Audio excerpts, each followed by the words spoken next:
Good evening, y'all. Once upon a time in Hollywood, Rolling Dice and Taking Names started an annual show where they rate summer movies. Working fast and furious with special guests Dan Patrice and Chris Kirkman, who aren't too far from home, these men in black spend hours researching with candles bright burning at both ends, working themselves to death. But that was yesterday, and the dead don't die. For today, they finished a dog's journey, and like rocket men are ready to present to you screening, streaming, or steaming. And as a token of their appreciation, the show concludes with the fantasy movie draft, where the end game is to show who is the Lion King of monsters when it comes to picking movie hits. So get ready for the greatest showman. Oh, wait, that was last year, wasn't it? Hello and welcome to a very special episode of Rolling Dice and Taking Names. This is episode 169. It's our annual summer movie episode screening, streaming, and steaming. My name is Marty. I'm Tony. And we are honored to have once again our special guest for this episode. Although our brothers from another mother in North Carolina and wherever Dan's from, Dan Patrice from Geek All Stars. Howdy ho. And Chris Kirkman from Dice Hate Me. Hello. I'm crazy excited to be here. Unbelievable. What? So I should have counted this. Is this our fourth or fifth? It's at least our fourth.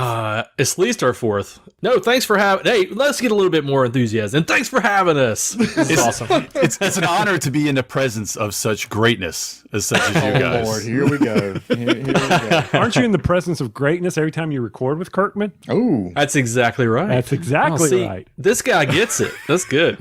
His rates go up every year. Yeah. I add another zero to that paycheck. Hey, so do I. I'm still an intern.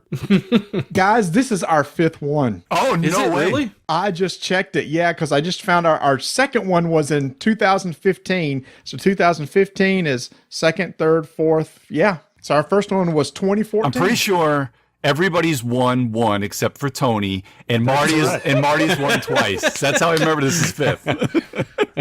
Tony, you can't blow it this year. Yeah, I it's can. Easy. It's a slam dunk. No, it's a slam. It's a total slam. Well, that's what we thought last year, if you remember that. Yeah, but still. And for those who have no clue what we're talking about, let me explain. Oh, by the way, hold on, Marty. Before you say this, let me make sure. Those of you who thought we were going to come on, four media personalities who talk about board games, some talk about them continuously during their shows.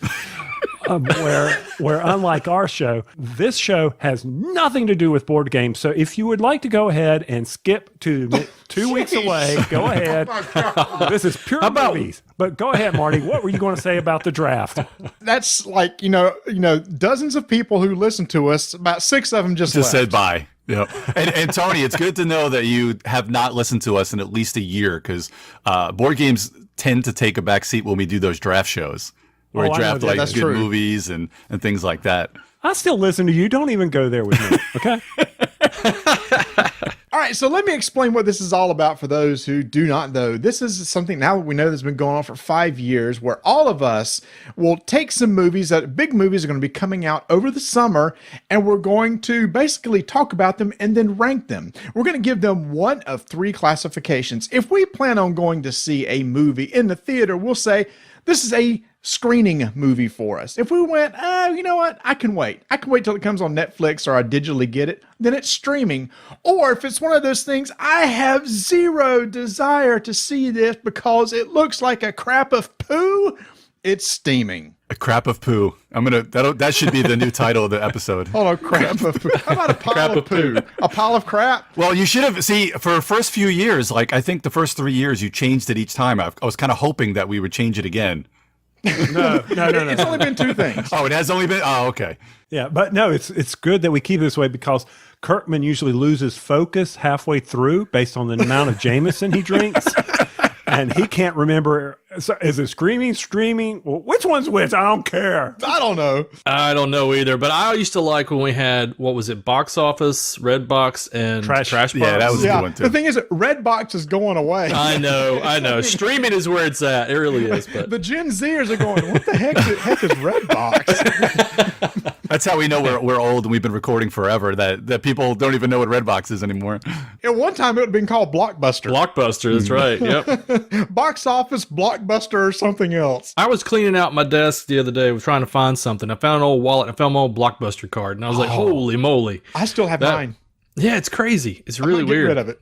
No, you should keep it. It's a keepsake now. And what we talked about earlier was talking about winning contests. What we do is after we go through all these movies, at the very end, we're going to have a fantasy movie draft where each of us are going to pick movies on what we think is going to make the most money in the U.S. So we're looking at total amount of money made in the U.S. and we're drafting, hoping that the combined movies we're going to draft, which I think is 3 movies, will end up in somebody winning a big prize, which is just basically bragging rights. And who won last year? You know it, baby.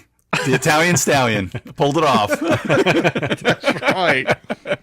And I forgot, what movies did you win? So I had, we do the, we do the Serpentine. So where it goes 1 through 4, 4 through 1. And then our 4th round last year, we had kind of the unsung movie that we picked. I don't think we talked about any of those movies last year in the 4th round. So Chris opened this up and he got Infinity War, Ocean's 8, Skyscraper for his 3 movies. I got Incredibles 2, Mission Impossible, which Fallout.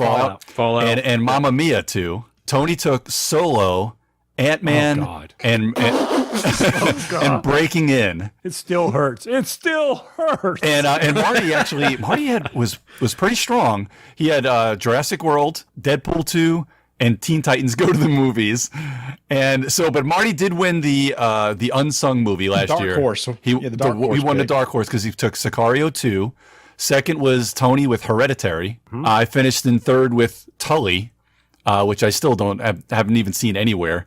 And Chris took Hotel Artemis. Which is really good, by the way. Good. What we're talking about here is at the very end, each of us pick one movie that we did not talk about, which gives us a chance to talk about one movie we want to share. And whichever of those 4 movies make the most win like a second bragging A booby prize. Booby prize. Which I've won the Dark Horse the past 2 years. Oh, really? Yeah, because Dunkirk was the year before that. Oh, yeah. That was actually a really good, that was a real good Dark Horse pick. Yeah, but we did talk about Dunkirk during the show, so that was kind of, I wonder if we were still doing the 4 regular movies then, or... Maybe so. So the way we decide our movies, there are a lot of movies coming out this year. Tony did a great job of putting a list of like every movie that's coming out, and we all go and watch trailers, and then out of those movies, we all pick movies that we're interested in talking about. This list comprises of a movie if it got at least 3 votes. So if it got 3 or 4 votes, we're going to be talking about it tonight, and it's going to be 17 movies. But what blew me away is there's some movies I'm shocked that we aren't talking about. Me too. Mm-hmm. And so we can cover those. Those may be our Dark Horse picks, so we can talk about those later. Yeah, we should do that when we pick them as Dark Horses. Then we can get into maybe what our ratings would be for it anyway, too. Yeah, that's true. I was sitting there thinking that this is Tony's to win, but Kirkman won and he picked Avengers last year. So Endgame isn't a slam dunk. It's not, but it's my Dark Horse pick, so don't take it. So we're not talking about that one. Once again, Kirkman's not paying attention. Chris, if we talk about him, you can't pick him in the Dark Horse. Oh, come on. That's the rule. Come on. Dark Horse. Hey, there is one thing I need to ask you two gentlemen. Jerry Reese, y'all all know Jerry, right? Mm-hmm. He was able to get me a copy of a game by Pinchback. We are talking about games. We are, briefly. Piedmont's. Yes. I couldn't find it anywhere. You couldn't order it anywhere. I went up to Labyrinth in D.C. and the owner said, "You really need to buy this game." And I said, "No, I'm going to pick up this game instead." I'm going to tell you, Riddle and Pinchback, man, I should have come to y'all and said, "Get me a copy of this thing." It's so good. It's really, really good. They knock it out of the park usually with their card games. They're just really good at doing good, solid card games. And Piedmont's is one of their best. It's not as good. It's not better than Fleet, but not many things are. But Piedmont's is just really good. See, I should have come to y'all. That's all there is to it. Instead of having Jerry go buy me one and then ship it to me.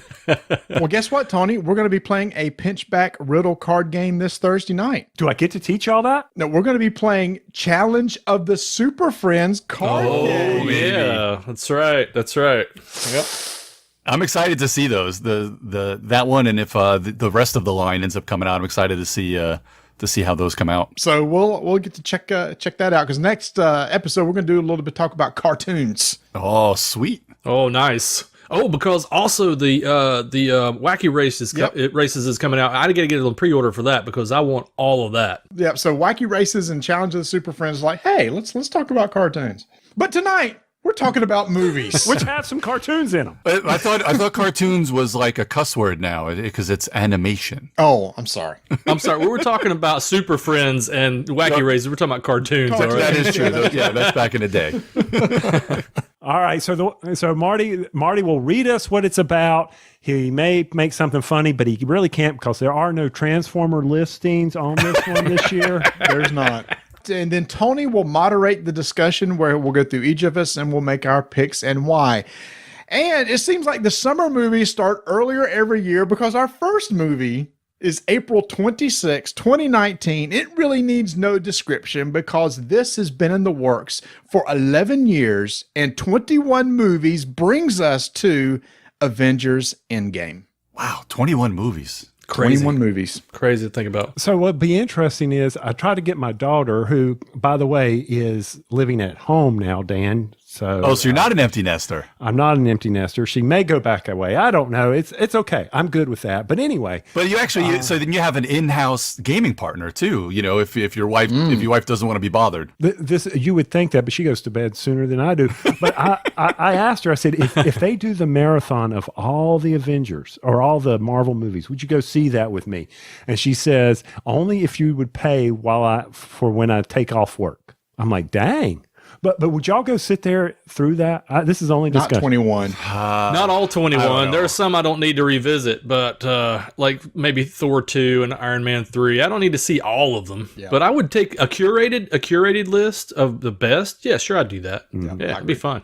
Yeah. Actually, we're going to watch Infinity War again this weekend and prep for next week. I still have to get Captain Marvel. I'm going to go to that this weekend because I watched Infinity War. On Sunday I'm going this weekend. I'm going this weekend as well because I don't want to be behind. It's one of those. I've seen it. You don't need to see it, but you might as well see it, sort of deal. It kind of introduces the character, but is not really integral to the story. Which can tie us all the way back to our discussion on Blockbuster. That's why people know what a Blockbuster is now, because if they went and saw Captain Marvel. Because it's Captain Marvel, yeah. But I'll kick us off with Marvel's Endgame. Will I go to the movie theater? Well, I can't now because I can't get tickets. Can you believe that? $15,000 for some opening night ticket. Nobody bought that. It was on eBay listed, but nobody paid that. Oh, good. But why would someone think that would even sell? Because you never know till you try is kind of how people think. True. Well, yeah, exactly. Yeah. Okay, and I should be trying lottery tickets. But anyway, I am definitely going to the theater to screen this one. So, Marty, are you going to be at the theater? Of course, you already got tickets. Let's see. Thursday night, 6 p.m., first showing. I'm there. Okay. Wow. Nice.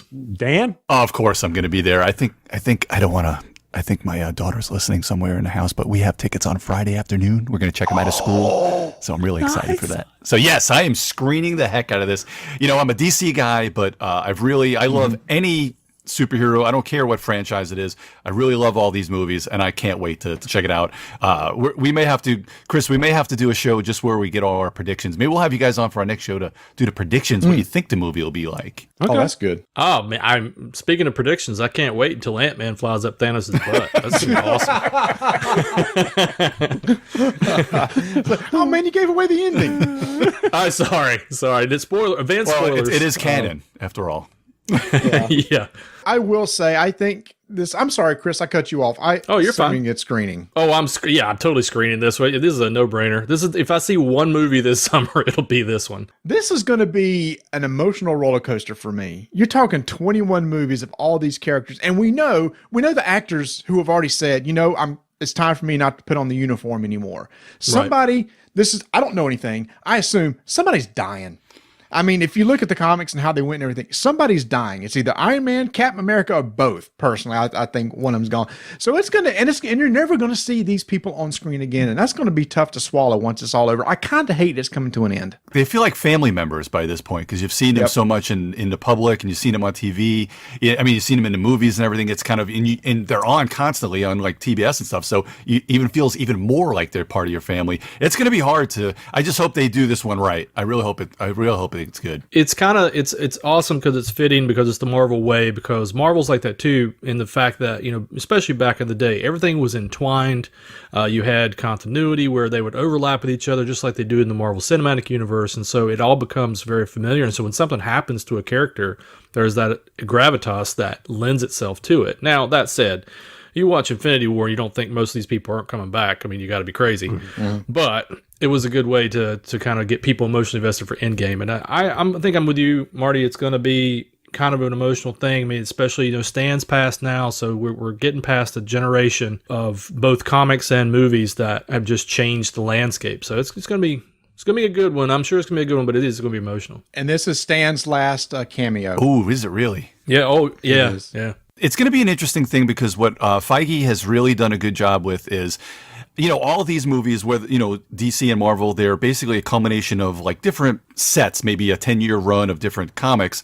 And they've done a really good job of deciding which one they're going to take for like the Infinity War and for, you know, all the other ones. So they've done a good job of taking which Thanos story, because Thanos has been around and he's been defeated by a bunch of different storylines, but they've taken the good stuff out of there. They haven't, you know, cherry picked bad things. They're going to do a good job, I think, here. Before we move on, let me ask everybody, who do you want to deal the death blow to Thanos? If he's killed, he may not be killed, but who do you want to deal the death blow? Who do we want or who do we predict? Is that two different things? Yeah, to me, it's two different things. Okay. I want Nebula. Yep. Yeah. That's who I want, and that's who I predict. Because I want it as close to the comics as possible. Mm-hmm. Yep. I would agree that she would probably have to be integral in dealing with death blow in order to keep it. I don't know. I mean, you don't have to keep it canonical, obviously, but she's got this kind of character arc now that leads up to this particular instance, and I think it would be really fitting if it was her. I want Cap to do one of those, you know, Cap do it as he's dying or something, because if he's going to die anyway, let him go out on a, you know, that's a very heroic thing for Cap. But I agree. I think unless they throw a curveball at us with Adam Warlock or something along those lines, I think it's going to be Nebula. Tony? Spider-Man. Ooh. Okay. Yeah. Because it wasn't in the original comics where Spider-Man got his Venom costume. Well, that's Secret Wars. Secret Wars. That was Secret Wars. Okay. Yeah. That wasn't part of the Infinity Gauntlet series. I get them all mixed up. We try to forget that Secret Wars ever happened. Okay. Oh, now, come on. Really? I will say that I'm disappointed after Guardians 2, they have not progressed Adam Warlock at all, which makes me think he won't even be there because nobody's even seen him yet. Right. Well, that's why I think it's a complete curveball if they do. I think maybe that's a Guardians 3 thing. Yeah.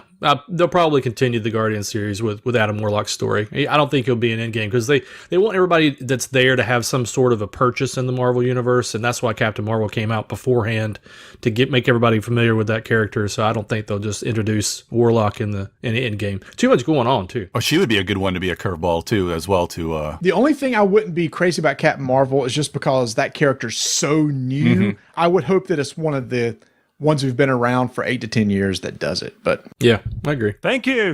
Yeah, we got to move on here, or this is going to be a 4-hour episode. But we're not going to talk about all of them this way, are we, Marty? Please.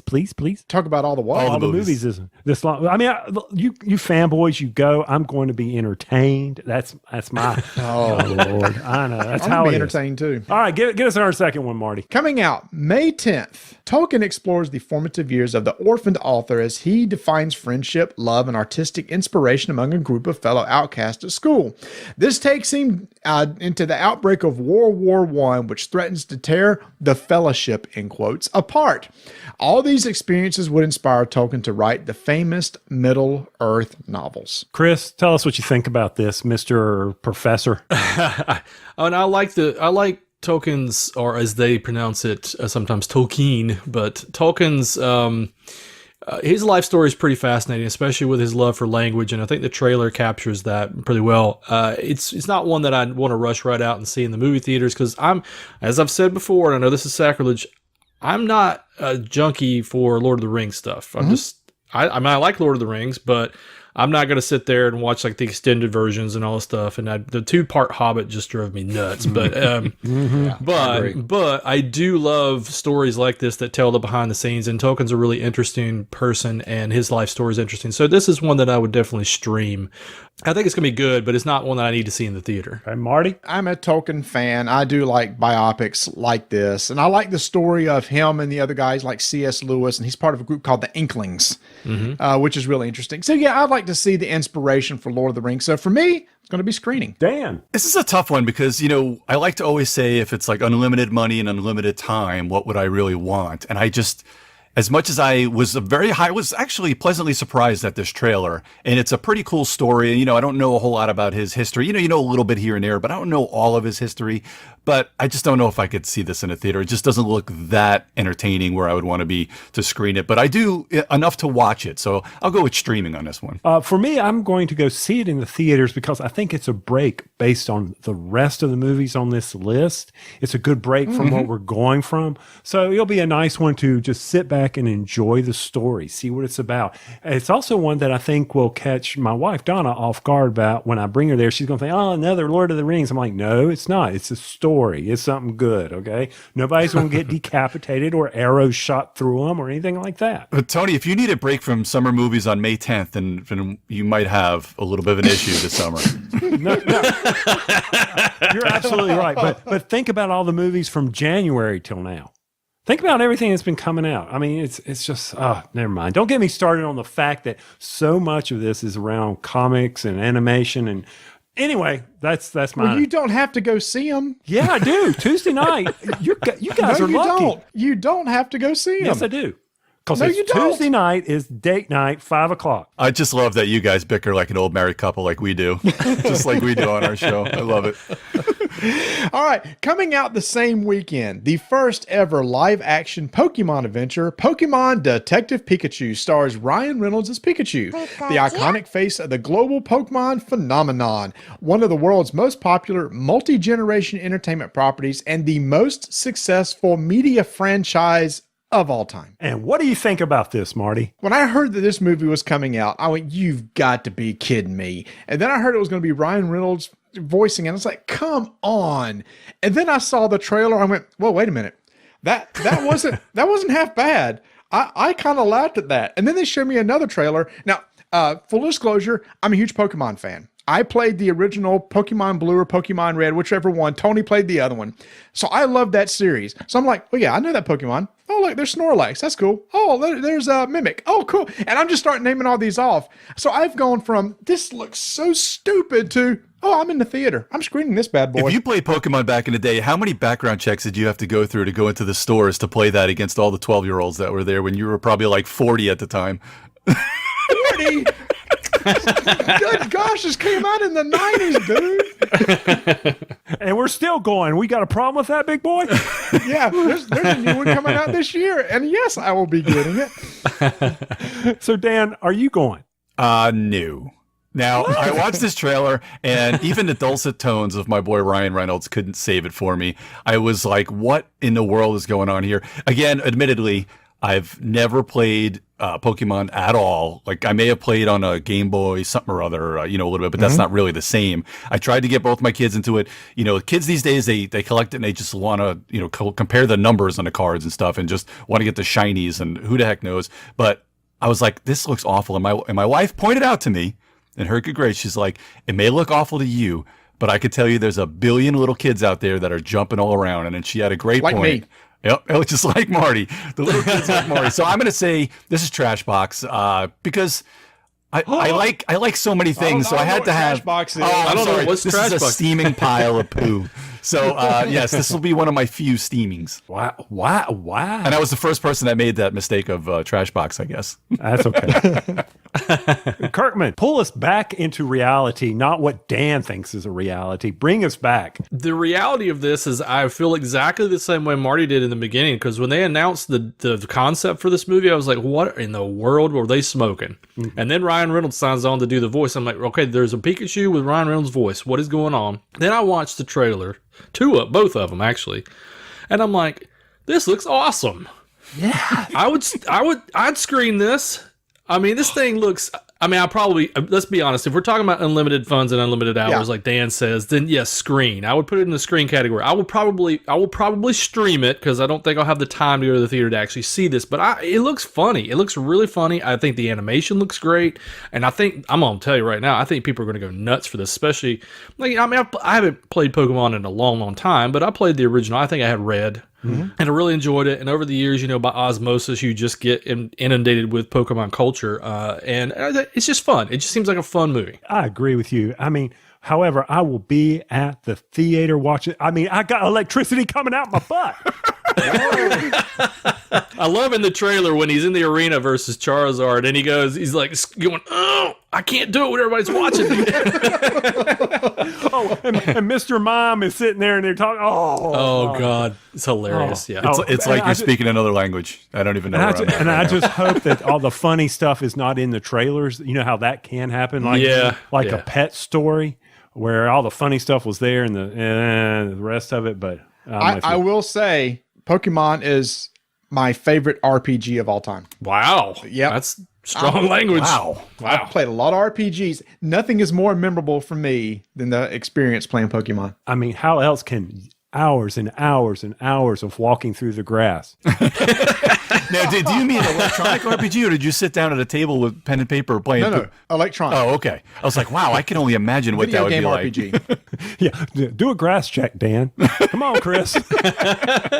Oh my gosh, the worst. You remember the original Pokemon where you had to walk in the caves? Please, Lord, don't let a bat show up. Crap, it's a bat. It's a bat. On May 17th, Bailey, voiced by Josh Gad, is living the good life on the Michigan farm of his boy Ethan. Oh, by the way, Bailey's a dog.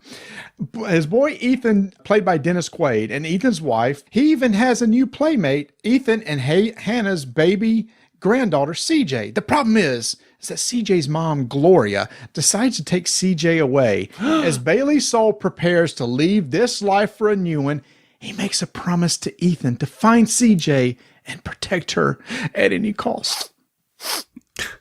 I'm not gonna lie, man. I couldn't watch this entire trailer. Because I was bawling. Yes, me too. I was bawling. I was like, "You're not crying. I'm not crying. I got something in my eye." But I literally had to stop it 3/4 of the way through. I'm like, I can't do it. Yeah. So are you going to go to the movie theater and see this and bawl like a big baby like the rest of us, Kirkman? There's no way I can do that. Besides, it's also one of those movies where like it seems like it's going to be a tearjerker and a heartwarming tale, but it's not one that I need to go to the theater to see. But I will definitely screen this one and I'll have to make sure that I'm alone with a bottle of Jameson and some Kleenex, because that's exactly what this one's going to be about. Oh, how about you, Dan? Or would you go over there and comfort Chris? Well, I'll be honest with you. I didn't get too far through this one either without shedding a tear. So my golden retriever Meadow passed away about 1.5 years ago, and I still just thinking about Meadow. Anytime I think about Meadow, it chokes me up. So watching any of these trailers, because there was another movie. It's like they churn these out to just make people cry every few months. Because there was another one like 6 months ago where it was a similar thing with a dog. It was kind of more of like a journey home sort of thing, but this kind of like the reincarnation one. Oh, and all the dogs are so cute. All the stories, it just breaks your heart every time. I mean, granted, it's a happy thing, but it just reminds me of my dog. I mean, I can't see this. I'm going to have to stream this so I can sit at home and my wife can sit there and cry, Well, what was the original? This is the second one. I can't remember the original. It's not a dog. Is it A Dog's Purpose? A Dog's Purpose is the first one. Yeah. Well, and of course, this is like one of about 18 Dennis Quaid movies for the summer, I think. He's in a few, isn't he? It's weird. Yeah, because there's one that we didn't talk about that would have already played. You went from the one where he's a freaking psycho to where he's this dog-loving man out on the farm. Yeah, I hear you. But for me, I'm with you too, guys. I'm going to be watching this at home, curled up in a fetal position on the couch. Well, just like you, Dan, my dog passed away, must be about 12 years ago, and it's going to hit. I know it is. It's going to hurt. It's tough. I still can't. I want to get a new dog, but I just can't do it. No, I understand, man. We're waiting. Marty, Mr. No Emotions, where are you going to be with this? So watching this, it's like, oh my goodness, it's the dog the whole premise is the dog passes away and reincarnates and comes back to his owner. The owner gets older, reincarnates to go off with the granddaughter who was taken away from the grandparents, and it hurts the grandparents, and it's nothing but emotion and feels. I too would be the same way. I would be a basket case. I would need a box of tissue, which is why it's steaming for me. Not because I don't think it's a good movie, but because I don't want to be an emotional basket case while watching this thing. It's like this. I don't like watching a lot of movies that scare me. I don't want to be scared. I don't want to cry. So I don't want to see this. Get Vanessa in here. Where is she? She'll have something to say about that. Yeah, I mean, so I'd be interested to see what Vanessa's position. She wants to see it. Oh yeah, okay.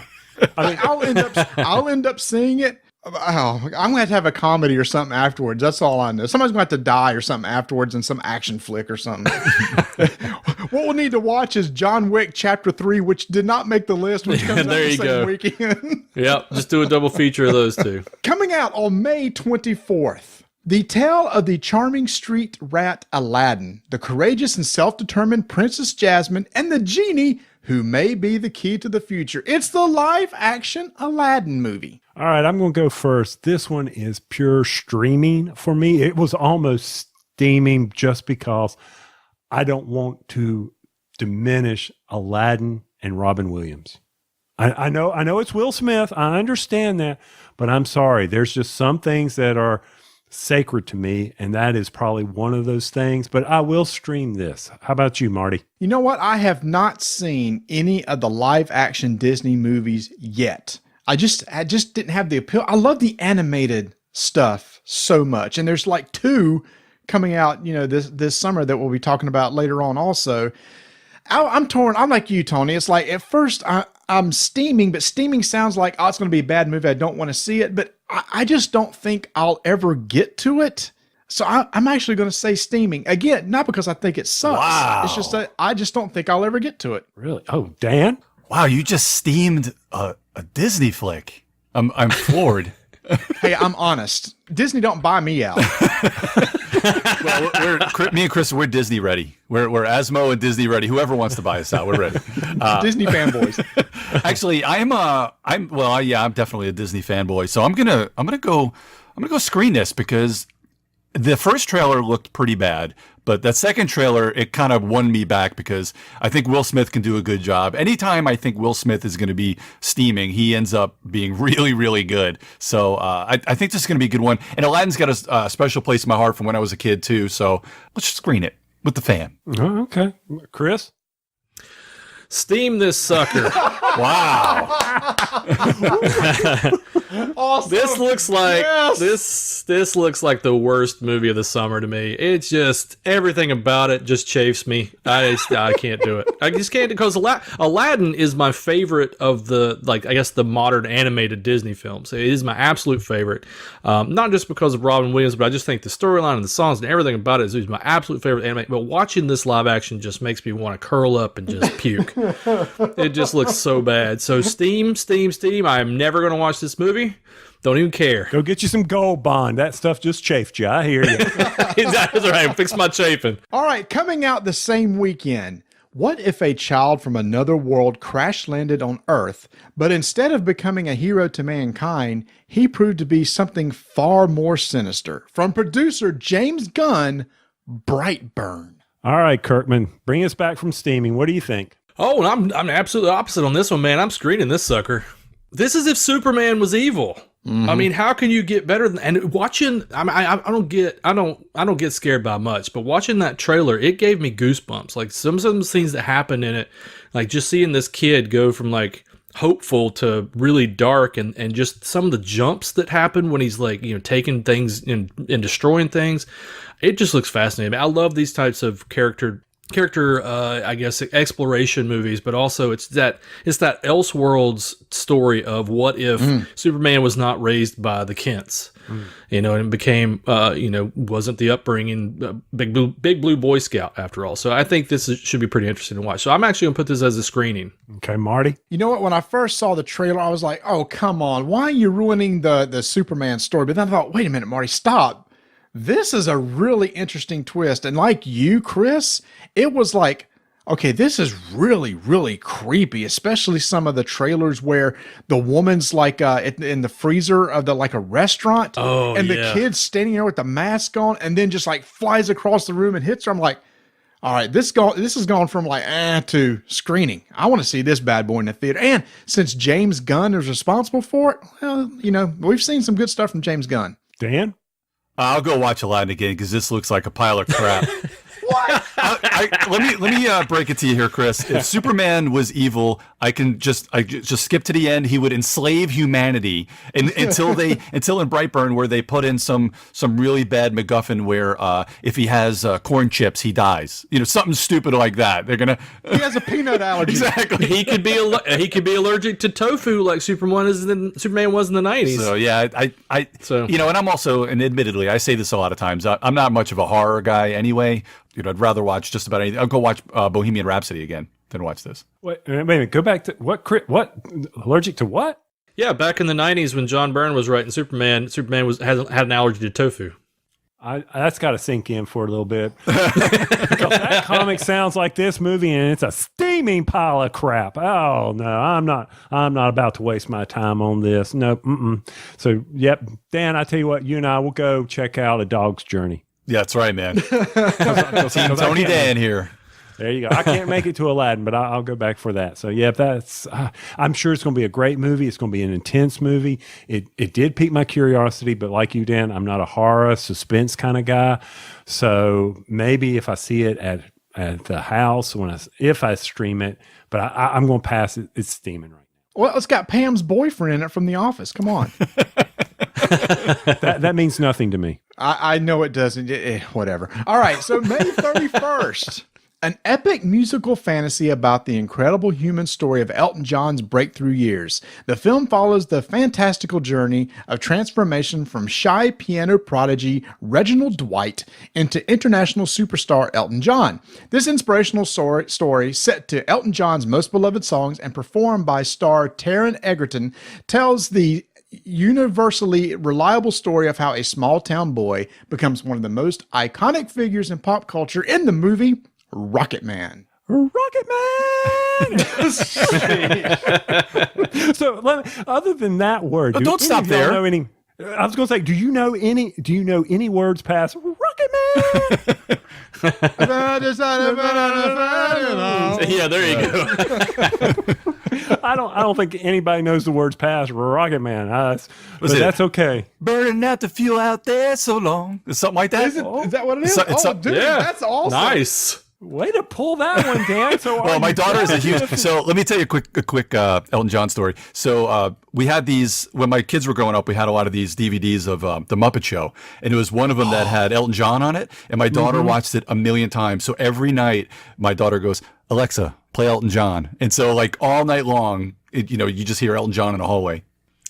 So what did you say the words were? I think is it burning out the fuel out there so long, something along those lines. Burning out his fuse up here alone. Oh, man, see, that's another one. See, I'm guided by the light, or whatever it was, blinded by the light. Yeah, there's a bathroom on the right. Yes, there's a bathroom on the right. Yeah. But so, Dan, back to that Muppet thing. The Crocodile Rock in that Muppet one was incredible. Exactly. That was one of the best. Yeah, that was amazing. That was. So, but Dan, where are you going to go? To the theater, to the couch, or you're just going to steam this one? Now I've been flip flopping with this one all week when I've been kind of watching this trailer. So at first I was like, after seeing Bohemian Rhapsody, I'm like, I just can't do any more biopics because it's not going to get any better than that. And then I'm like, well, I don't really know a lot of the Elton John song story, but I know a lot of his songs, so maybe this will be good. So I think if I do the same thing I did with Bohemian Rhapsody, where if I just sitting there, my wife and I on a Saturday afternoon, just throwing on Rocket Man while we're streaming it, I think it'll be what I want to do. What about you, Chris? I think this one's a streaming for me too. I really love Elton John and I love his music. The trailer really gets you jazzed. They do a good job because obviously it's got Elton John's soundtrack over top of it. You know, his life story is pretty interesting too. Like going back, we're talking about Tolkien and stuff, and you have to compare it to Bohemian Rhapsody. There's gonna be a lot of these that are coming out because Bohemian Rhapsody was so well received. it's just one that I don't think I really need to see in the theater, but I definitely will watch it. But I'll put it as streaming. Okay, and I'm going to be in the theater watching it, but my expectations are going to be very low, way low, because Bohemian set the bar so high that I know it's not going to be there. I'm also concerned that how true to life is it going to be, because it's a fantasy. I don't want to say fantasy rock opera. I forget the terms they used in one of the trailers. That it's not really. You know what I'm saying? It's not really his life story, but maybe. I haven't seen that. Yeah, it was something weird terms that they used. But for me, I will be at the theater seeing it just so I can irritate those next to me and go, Rocky Man! At least you'll get more words right than I did. That's right. So burning out the fuse out here alone. Yeah, somehow that's what I did. All right, Mark.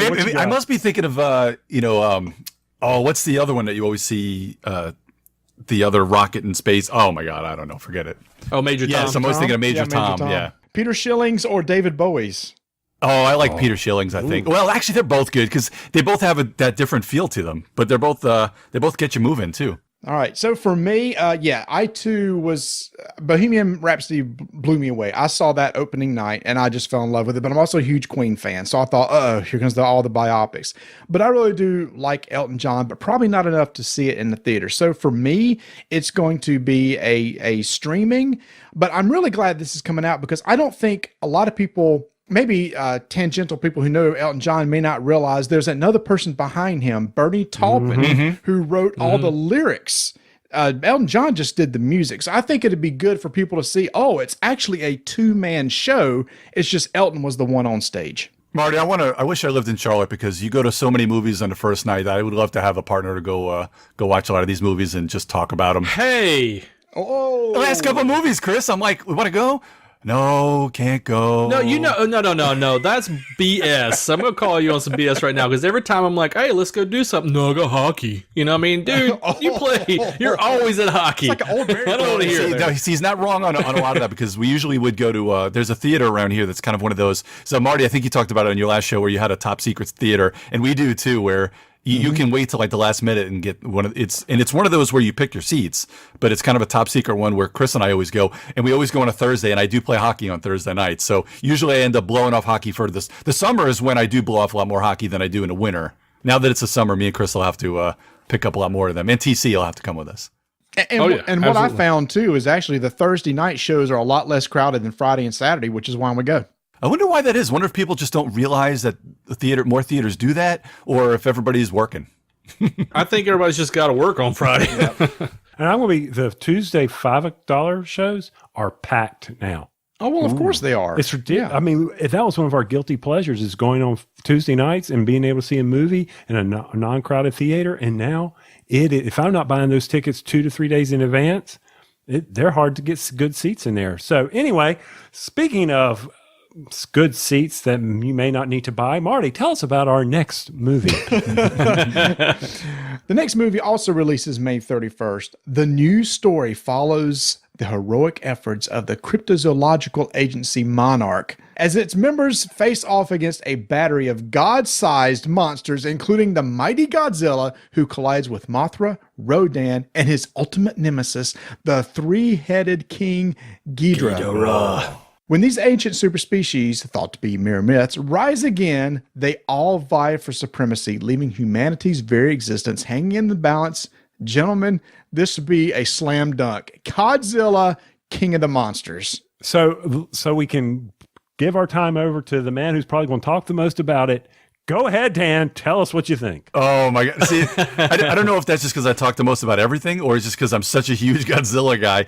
Growing up, this was one of those things that, it's the sentimental thing where I always used to watch these movies with my dad on the weekends. When I would go to see him in Brooklyn, we would watch these Godzilla movies. And God, he's one of my favorite, even more so than I think the DC heroes growing up. I loved Godzilla. So I can't wait to see this movie. I am going to screen this one. Is that all you got to say? Oh, he's going to win. Let's just give it. You just can't. Actually, I will say this now. I really hope that they kind of make a little team thing and it's not just Godzilla has to beat up everybody. Because, Mothra is, usually good. Mothra's a good guy. Mothra's usually a good guy.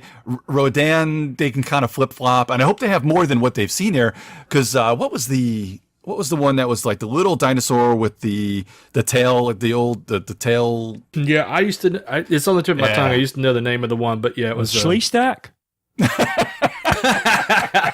I like the flying turtle. What was his name? Gamera. Yeah. Gamera, thank you. Yeah. Gamera was friends to all kids. Kids would call Gamera, and he would protect them. Mm-hmm. So yeah, I just hope that there's a decent story, and it's not just every monster for himself or every monster against Godzilla. See, I would go to the theater and see this, but I've got nobody to go with. I looked at my wife when we saw the trailer and said, "We're going." She goes, "No, we're not." And I'm like, "Why not?" And she says, "I have no interest, but it would be so awesome on the big screen." However, think of all the Godzillas that have been released to this point. Am I going to be disappointed again? So anyway, this one is pure streaming for me. I almost messed it up. Streaming this bad boy. Marty, this is when you're supposed to say, "What the crap, Tony? You can go with me." He ain't going to come all the way down here on Thursday night. He has something going on Thursday nights. It's called game night. You play hockey? You play hockey too, Tony? Yeah, I'll blow off game nights to go see movies, and my game group just loves that. Oh, yeah. What do you want? Well, I can't come to game night. Why not? Because I got to go see a cartoon.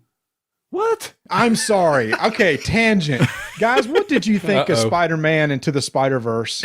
And that's it's an animated flick, Tony. It's animated. Okay, it's not a cartoon.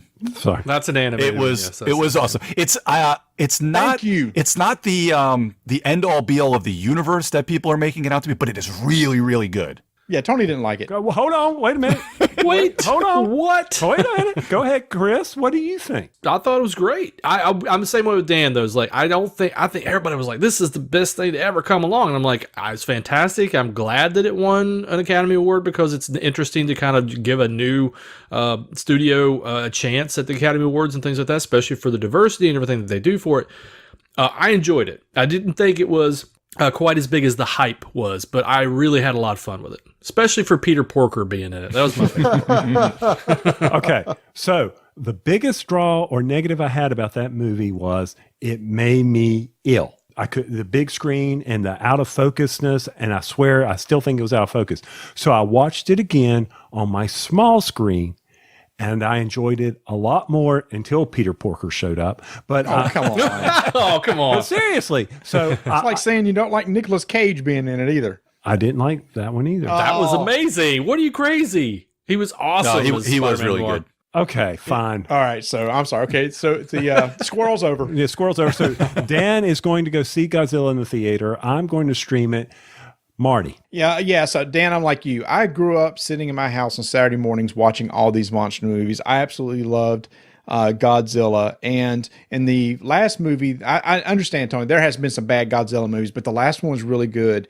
And in that movie, when he does his atomic breath for the first time and you see his tail starting to light up, I literally grabbed my wife's arm and squeezed because I knew what was coming. And at the end of one of the Godzilla trailers, it's just him in the very end and his tail lights up again and goes up his spine and he shoots the breath out of his mouth. Mm-hmm. I just absolutely lose it. I will probably be in there on Wednesday night waiting for it to show up on Thursday. Wow. That's awesome. Wow. I am as excited about this as I am about Endgame. I love Godzilla. And plus, come on, to see all those people that we grew up with, Rodan and stuff back on the screen. Can't wait. And especially with all the movie tricks and the animation and the CG that they can do now, it's going to be amazing to see those monsters do that. Is Vanessa going with you? Oh, of course. I'll see there. I can't double date. I'm sorry. Okay, fine. That's fine. Third wheel. Yeah, third wheel. Kirkman, talk to me. Oh, no. There goes Tokyo. Go, go, Godzilla. Yeah, what are you kidding me? I'm the same way. I'm almost more excited about this movie than I'm Endgame. This is Godzilla. This is not only Godzilla. This is my favorite is Destroy All Monsters. Because it's Monster Island, and it has all of the big kaiju that came out back, this was back in the early 70s, and you saw it in reruns. It's one of the best of the classic Godzilla movies. King of the Monsters, this is going to be amazing. The only twist I'm hoping they throw in here is King Kong shows up. That would be cool. That'd be cool. Because, that was the whole reason King Kong existed was to have Monarch, because they were going to Skull Island to try to find King Kong, and so if he shows up, man, it's just, all hell's going to break loose. It's going to be amazing. And one of the best lines in the trailer is when they talk about the idea to use Godzilla, and this is what, you mean we make him our pet? And he went, oh, no, we're his pet. yeah, exactly. Yeah. See, maybe it's too bad this isn't coming out around Gen Con because I know you guys are going to be there. We could all four just maybe we'll go take it in, because I'm sure on May 31st, that movie will still be playing by the time we make it to Gen Con. This is true. 2 months later, maybe. Maybe. Okay. Speaking of which, actually, this has nothing to do with speaking of which at all. It's just a horrible segue. We need to take an intermission so that we can thank one of our lovely sponsors for backing the show.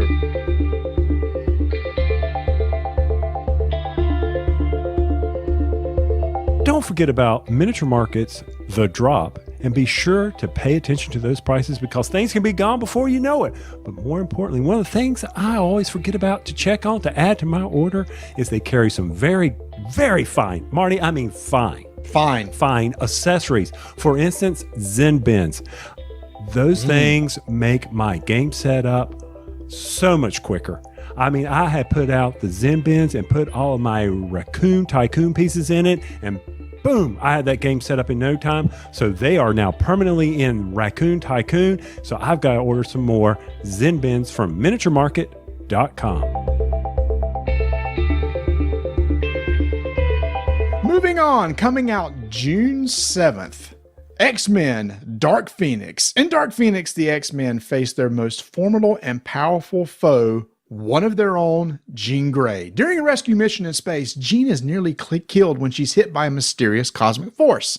Once she returns home, the force not only makes her infinitely more powerful, but more unstable. Wrestling with this entity inside of her, Jean unleashes her powers in ways that can neither be comprehended nor contained. With Jean spiraling out of control and hurting the one she loves most, she begins to unravel the very fabric that holds the X-Men together. Now, with the family falling apart, they must find a way to unite, not only to save Jean's soul, but to save our very planet from aliens who wish to weaponize this force and rule the galaxy. Chris, tell us what you think. Well, let's dissect this. There's a lot to unpack here. Is that what you're doing? There's a lot to unpack. Okay, so first of all, I'm going to just simply say outright that I love this cast. I love the First Class cast and how much they put into it. From watching the trailer, it looks like that this is going to be Mystique's last stand, because it looks like Jean Grey ends up killing Mystique, because you see a funeral scene after she's basically blasted her and you don't see her anytime else in the trailer.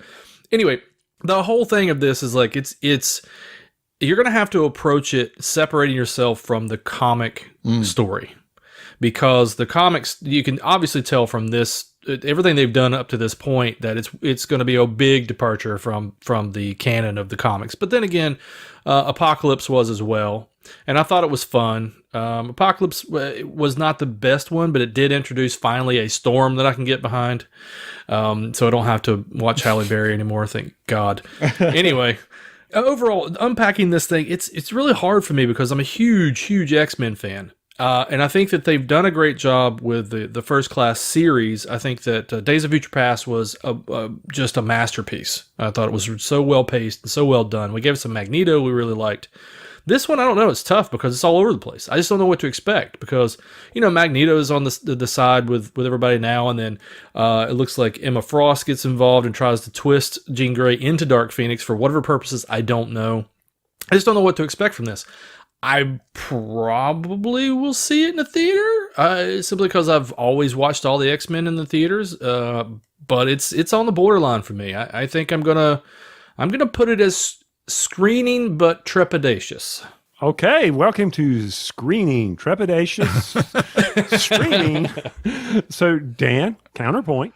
No, I'm not quite as optimistic as Chris. I do agree 100% that I like this cast a lot, and I think the last movie was complete poo. I didn't like the first one either. I thought it was kind of poo, but Days of Future Past was really, really good. I think this movie looks like another pile of poo, but I'm going to give it a little bit more than poo. I'm gonna stream this, although I think I will probably go with Chris on opening night anyway. But I really, there's just something about it. It just looks all over the place. Like they just were like, we got to get this out. Blah. It's like it looks like it wasn't baked enough, and there's just just throw the kitchen sink in because they know that the X-Men are probably finished after this movie and they're probably going to just reboot everything soon. All I'm going to say is that I will say one thing, that I will guarantee you that this is better than the first Dark Phoenix storyline. Yes, I agree. It can't be that bad. Yeah, that was horrible. That movie was horrible. I'm sorry. And Dan, what are you doing with this? I'm gonna stream this. Like I said, I think I'll probably be there, but I'm going to put this as a streaming for my expectation worthy. As far as ratings of my expectations or my excitement level is, we're gonna go with streaming. All right, Marty, let me hear your comic boy fanness come through here. Yeah, so you're right. The X-Men 3, which covered the Dark Phoenix story, was absolutely horrible. But I love this cast. I loved the first two movies. Apocalypse was okay, and I was excited about this until I accidentally saw an article that came out this past January where the screenings for this movie totally bombed. Ooh. Everybody saw it, said it was horrible, and then I didn't realize this. It's been delayed 3 times. Wow. So this is the 3rd time it's been delayed, and every time they've screened it, they've had to go back and reshoot. Now, Yikes. To me, the trailer I thought looked good, and I thought, oh, cool. But then I read this other stuff, and I tell you, how, guys, it is. When they start having to go back in and reshoot and trying to fix, it's almost unfixable at that point. I will probably screen it, but my expectations are really low right now. It's been delayed more than New Mutants. Yeah, and that's been delayed a lot. Okay. Well, see, based on that bit of news, I didn't have anything but fun. And is this Sansa? Yes, it is. Yeah. Yes, it is. See? Sophie. Okay. It's Jean Grey.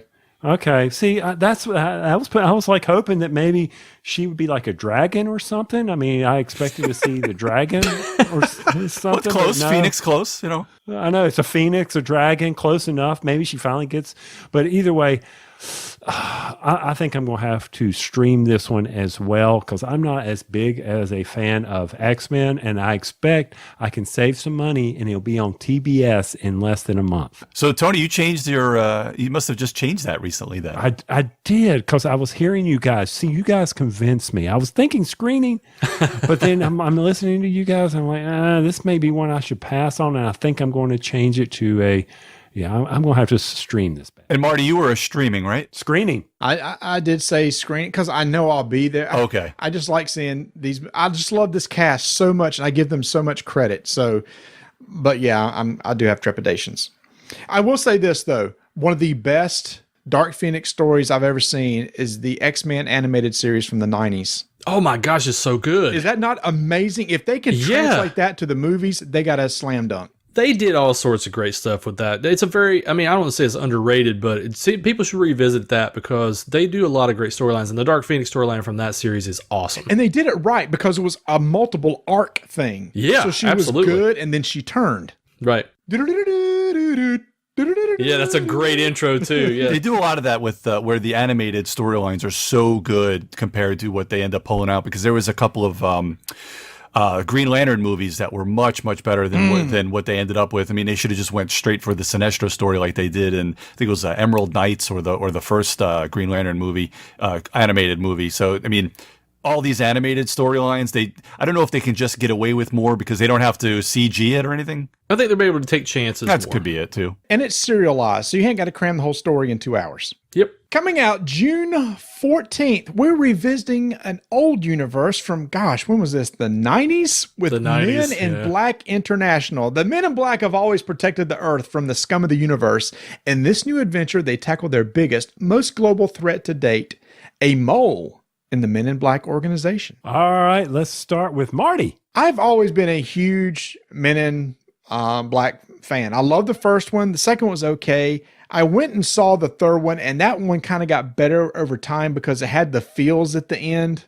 That was just really wrapped it up really well. So when I saw they was coming out with this again, I thought, is it going to be the original cast? Well, it's not the original Men in Black, but there are some people in there. Wasn't Emma Thompson in one of the other 3 movies? I believe so, yes. As Agent O. I think it's the third one, yeah. Yeah, and then Chris Hemsworth, Liam Neeson. Liam Neeson was in it too, wasn't he?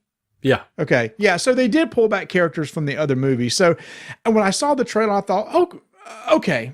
At minimum, this is a streaming for me. I was really torn between screening and streaming, but I'm going to be cautious and say streaming. Okay, Dan. Absolutely hated the second one. The first and the third one were good. Obviously, the first one is great. The second one was just poo.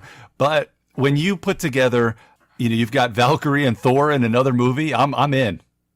So I forgot. Yeah, that's right. And that's really what kind of got me into that, because they actually really have this really good chemistry. So just seeing them in kind of that Men in Black universe together with that chemistry, I'm going to screen this one. I thought it looked pretty good. But I think it could end up being poo, but I'm looking forward to seeing it. I've lost interest in Men in Black, and while the trailer kind of brought me back, it's not strong enough for me to go to the theater to see it. I'll admit the cast looks incredible, looks like be fun, but I'm just not going to go to the theater to see this. I'm going to have to stream this one. Chris? There it is. Steam it. Steam it. Don't care. I'd rather watch Thor Ragnarok again. A crap of poo. Yeah, it's not going to be good at all. It's just not. It has like the new Ghostbusters written all over it. It just looks horrible to me. I love the cast. Don't get me wrong. I think the cast seems fantastic, but the Men in Black series has just been spotty at best. The first one was great, but the rest of them is just thinking, ugh. So to reboot the Men in Black and try to just do it this way, literally, I'd rather watch Thor Ragnarok again because they were fantastic in that movie, and I know I can depend on it. Steam it down. Oh, wow. There it is. There it is. He's putting it out there. The next movie was one of those that kind of came out of nowhere a couple weeks ago when I saw the trailer. Here's the synopsis. This is pretty short, Tony. You picked a short one here. The peaceful town of Centerville finds itself battling a zombie horde as the dead start rising from their graves in Dead Don't Die? Dan, I hadn't heard anything. What do you think? I hadn't heard of this movie until Tony was like, or Marty or Tony, when the email was like, well, we have to put this one in there. I was like, what is this? I watched this trailer 10 times. I laughed. I laughed hysterically every single time. Let me tell you this, when it's all said and done and we're like 90, Adam Driver is going to go down as a comedic genius. Amen. His delivery is amazing. He's also one of the best Saturday Night Live hosts that's ever been on. I'm going to have to find that one. I'm going to have to find that one. Yes. I haven't watched a whole lot of Saturday Night Live in forever, but this trailer with all the cameos and their deadpan, I mean, Bill Murray and Adam Driver together, I could watch a buddy cop, a road trip. I could watch just about anything with those two guys just deadpanning together. So I'm actually going to put screening for this one. Oh, I hear you. Chris. Oh, screen all the way. This is my kind of movie. We got zombies. This is like Zombieland all over again because you got zombies, you've got great comedic actors, you got a fantastic cast. It's like one of those that's a slightly lower budget. Just watching the trailer was cracking me up. I just can't imagine watching this actual movie and seeing all the fun stuff. I mean, just so many weird, like Iggy Pop plays a zombie. It's just weird. It's I absolutely I'm gonna screen this all the way. This one I'm hoping to make it to the theater to actually watch because I love this kind of. I want to put a drop in for our show so that every few minutes we just put Adam Driver going ghouls. Yeah.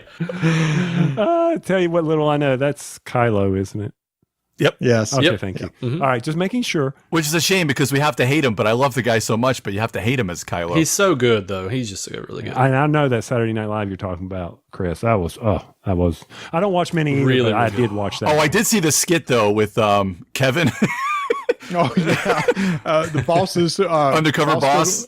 Yeah. That's my God. Oh yeah, that was so good. But so I would love to go see this at the theater, but there's no way I can drag anybody. I'm not going to be the lonely weird guy in it, so I'm going to have to. I'm going to stream this one, though. I would love to see it at the theater, streaming for me, Marty. I really can't add much more than you guys have said. I totally agree. Adam Driver. After I saw Logan Lucky and saw Adam Driver in that, I went, "Holy crap! This guy is hilarious."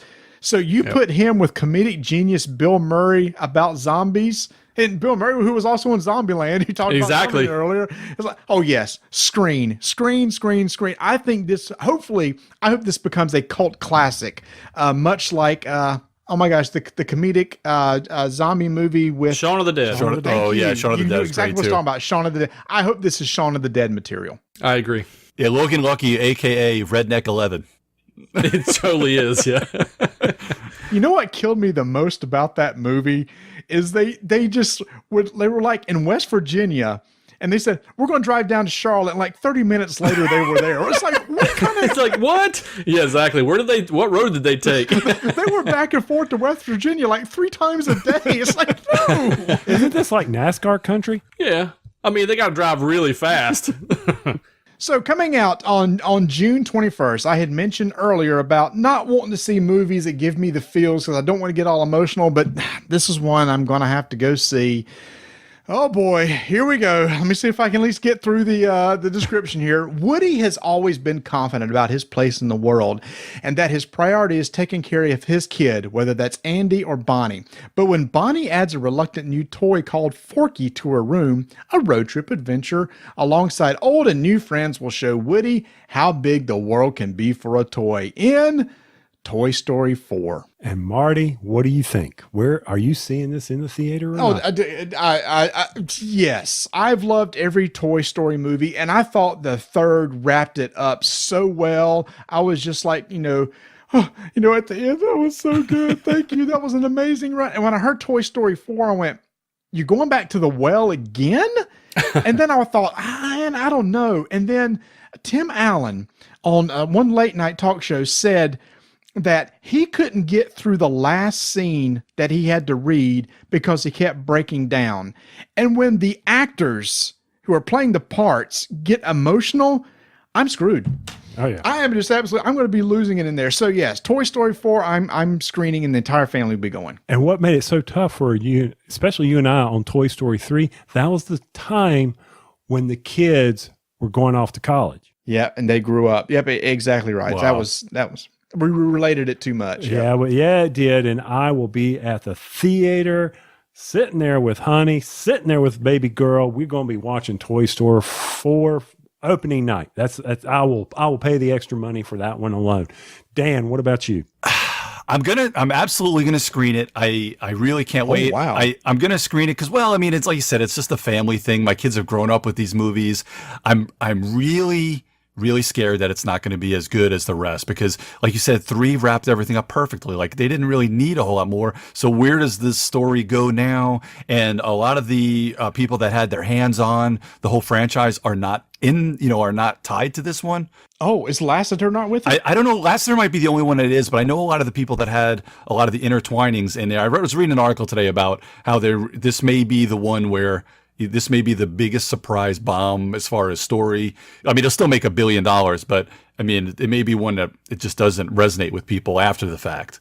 So I'm really kind of surprised. I'm not surprised. I'm really scared about that, but I'm hoping it's going to be good. But I'm of course going to be screening it, and it's Toy Story. I love that franchise. Kurtman, let me hear the 3. Come on. Let me hear you say steaming pile of... Yeah, steam. No, I'm just kidding. No. In the spirit of what we're doing here, unlimited time and unlimited money, I would go to see it on the screen. I'll probably stream it, but you can put a 1 in that column because it deserves to be a screen.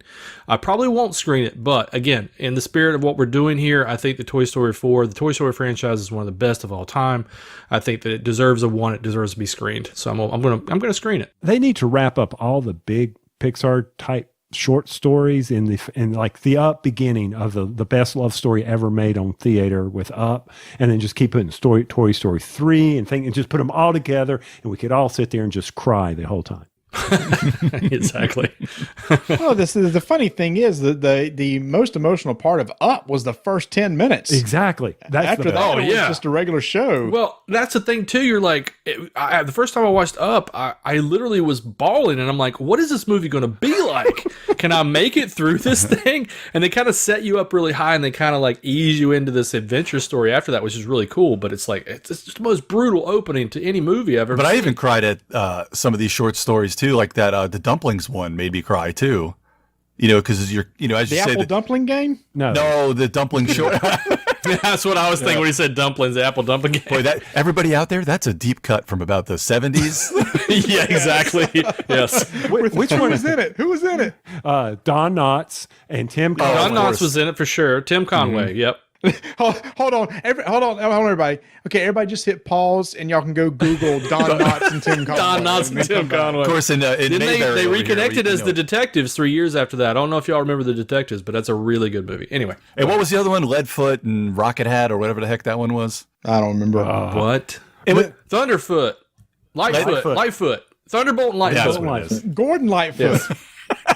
Yes. Mr. Limpet. Whoa.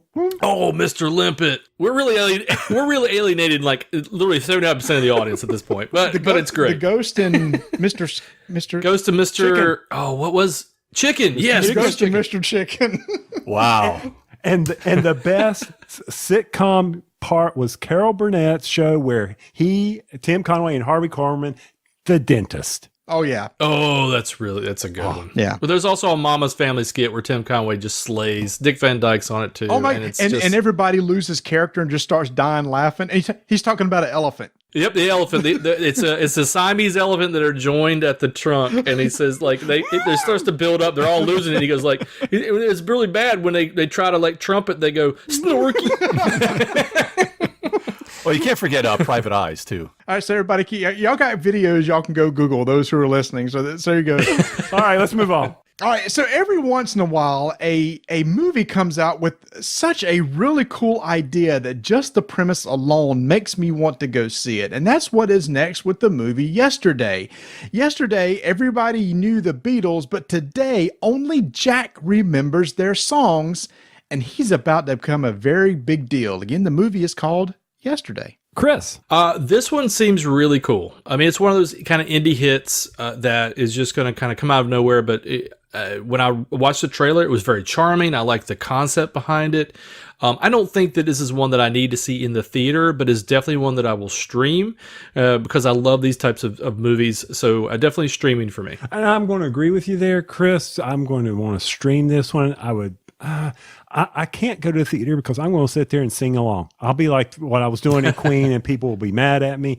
So, I'm going to have to stream this one as well. Dan? This is one that really won me over with the trailer because when I saw that a trailer came out and I kind of clicked on it because they've got a couple of things that come up and it gives you like almost a premise right away. And then you start watching it. And this guy, Himesh Patel, he actually is a really good actor who he's real charismatic, and he has just a way about him that I really liked this trailer, and I thought it was a really cool story. I want to screen this one because there's something about this movie. There's something about the way it moves me. Oh, nice. Now, I don't think it's going to be. I don't think it's going to make a lot of money, and I don't think a lot of people. It may not get critical acclaim, but I bet you that when it starts streaming, I bet you then it'll be kind of a cult classic or one of those movies that everybody's talking about. Like, oh my God, did you see Yesterday? It's really cool. Like, I didn't even realize it was out at the theater because nobody will realize it. But I really think this is going to be a solid movie. So I'm going to throw this one in. I'll go out of my way for this kind of weird indie. I'm not really a big indie guy at the theater, but I think I'm going to go screen this one. Marty?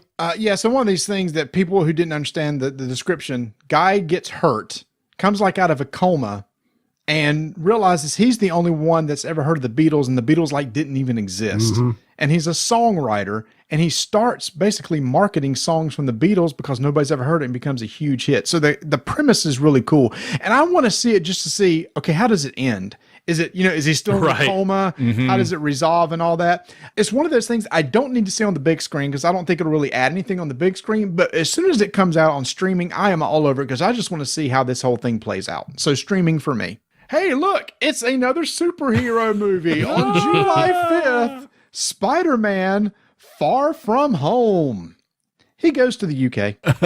And maybe Mysterio shows up. Don't even try to bring Spider-Man to Transformer level. Don't. No, I'm not. I'm just saying that. I mean, you don't really need to explain it. It's a Marvel movie. It's Spider-Man. And the premise is he goes like on a field trip.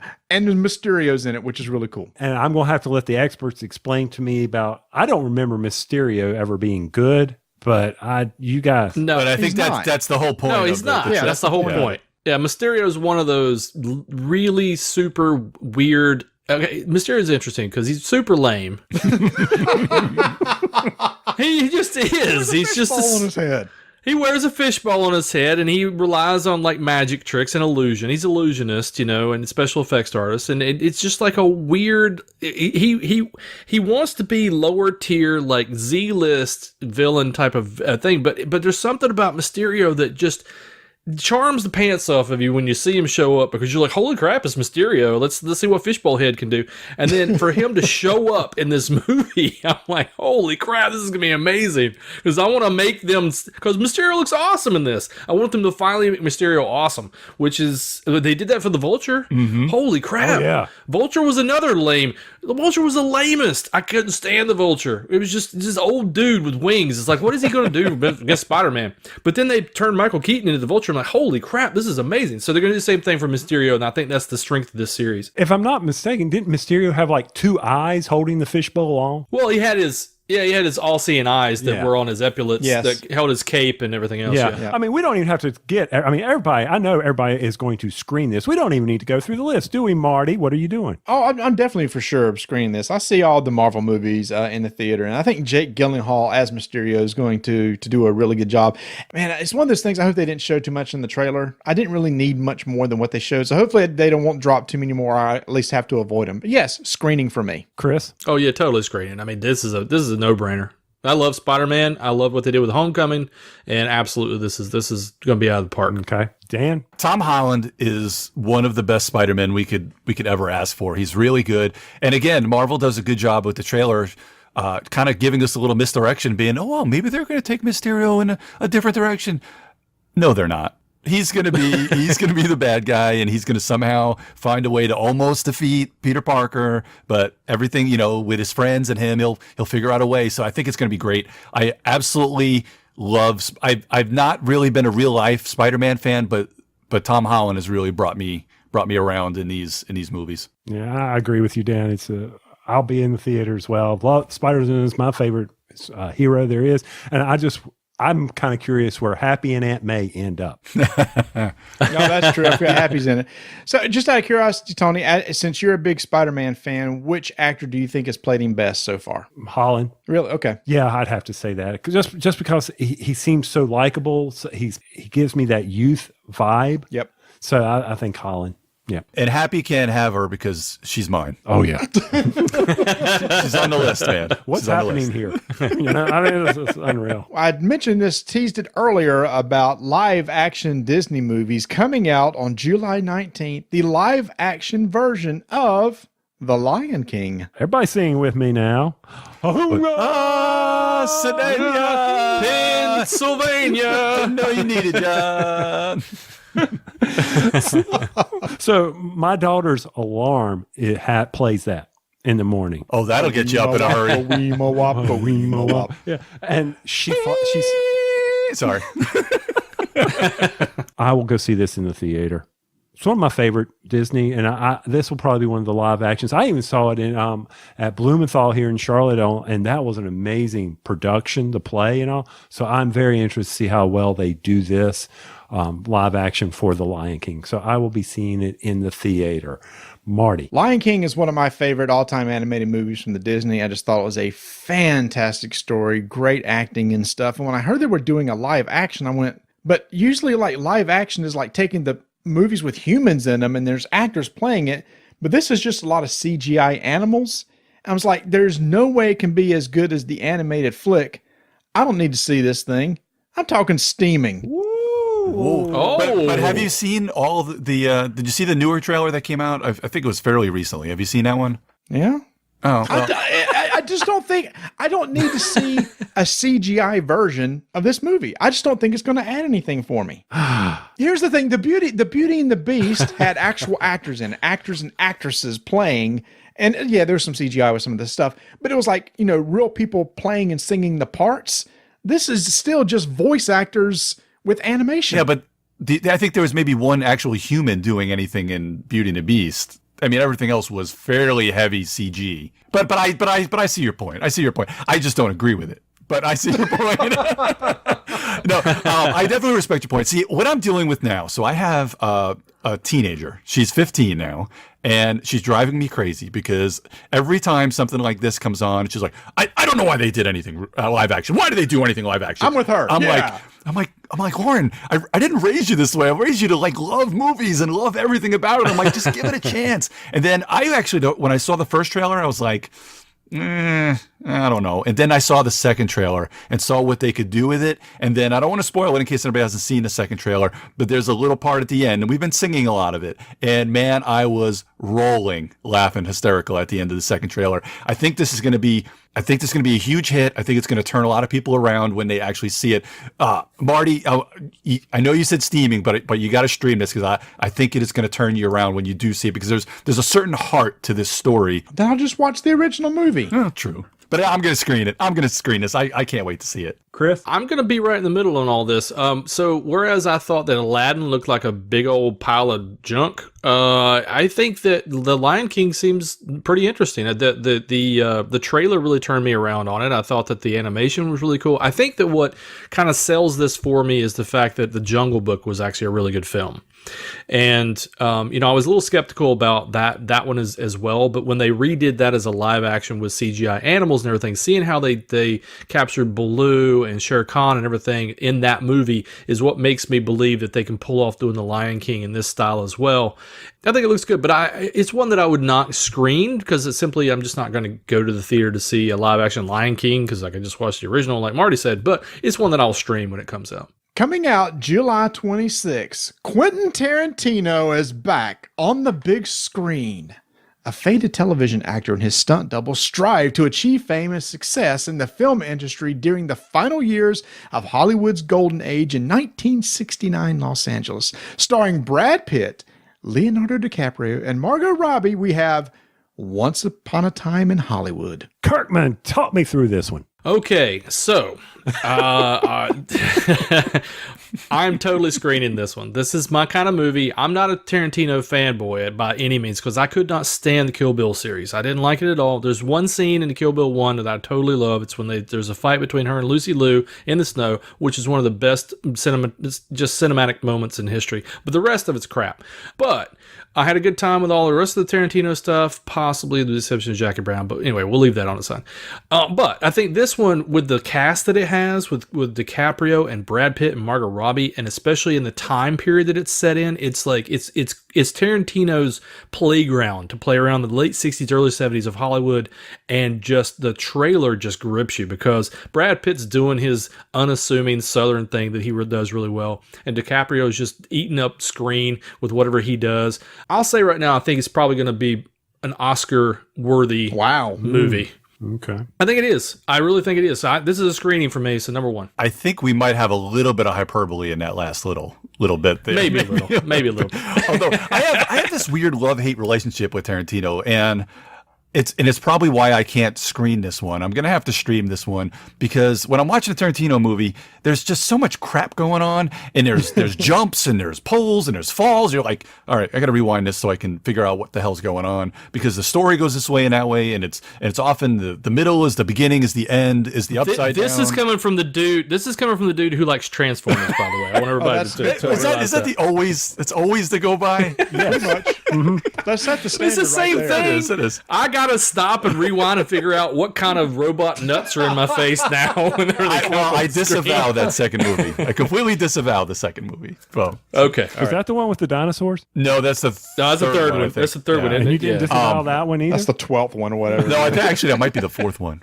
Anyway, the difference is actually I think this is going to be a decent movie. I just don't think I could see this when screening. I'm actually looking forward to streaming it, but because it's just something about Leonardo DiCaprio. When I look at him and see him like older, I still feel like he's 20 every time you see him. Mm-hmm. He's got that kind of face. I'm the king of the world.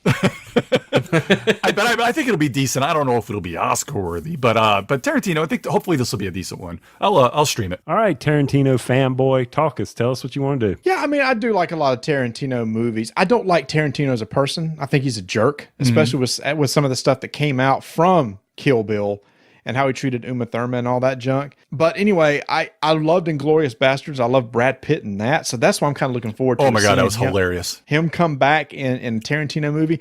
I believe Charles Manson's going to show up in this, right? From what I understand, there's the Manson family's in it. There's a mention. Yeah, there's definitely a mention of the Manson family. I don't know if it's like full on screen stuff, but there's something that's going to happen with this. Yeah. So I love period pieces. I think the 60s is always fun to visit. So for me, it's going to be screening.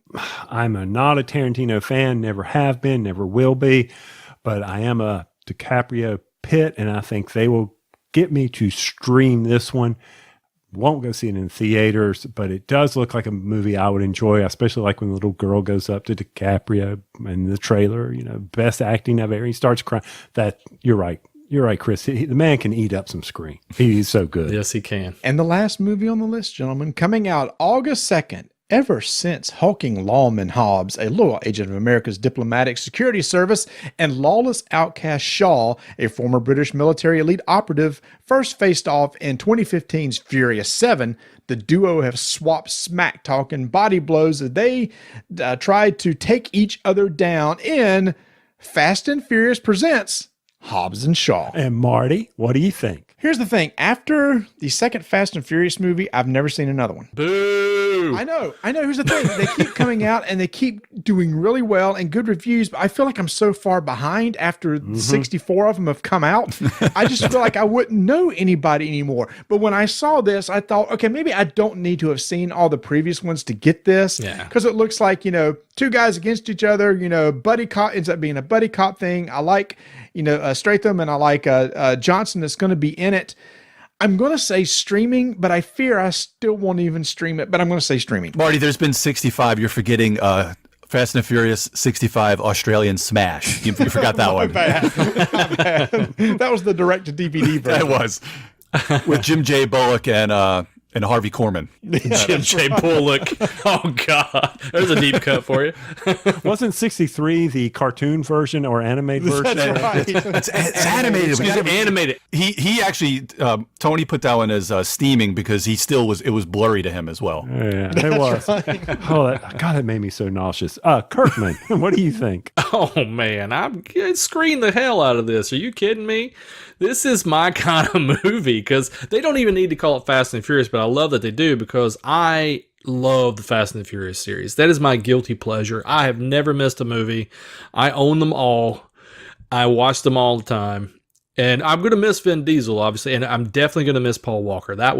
Paul Walker was just, for me, like a lot of celebrity deaths kind of get you because you follow them and stuff like that. But Paul Walker is just a genuine person. And when he passed, especially since I'm such a huge fan of this series, it really hurt. So not to be able to see him in other Fast and Furious movies, I think really is a big deal for me as a fan. But this one, I mean, who doesn't like The Rock and Jason Statham in an action movie? I mean, this just seems like a no-brainer. Again, they could sell it without the Fast and Furious brand, but the fact that it has Fast and Furious tie-ins to the mythology is going to sell it as well. So yeah, screening from Dan. Yeah, Chris just summed it up right there because you've got The Rock and Jason Statham together. Now, if you threw Idris Elba in there, since he's in the movie as well, yes, if you just put those three I guys. forgot about him being in there. That's right. Oh, I forgot to... I'm sorry, I don't mean to interrupt you, Dan, but I forgot to also mention one other selling point for this movie. Vanessa Kirby is in this movie. Mm-hmm. She was the best part of Mission Impossible Fallout. She makes me feel funny. I mean, that is a woman...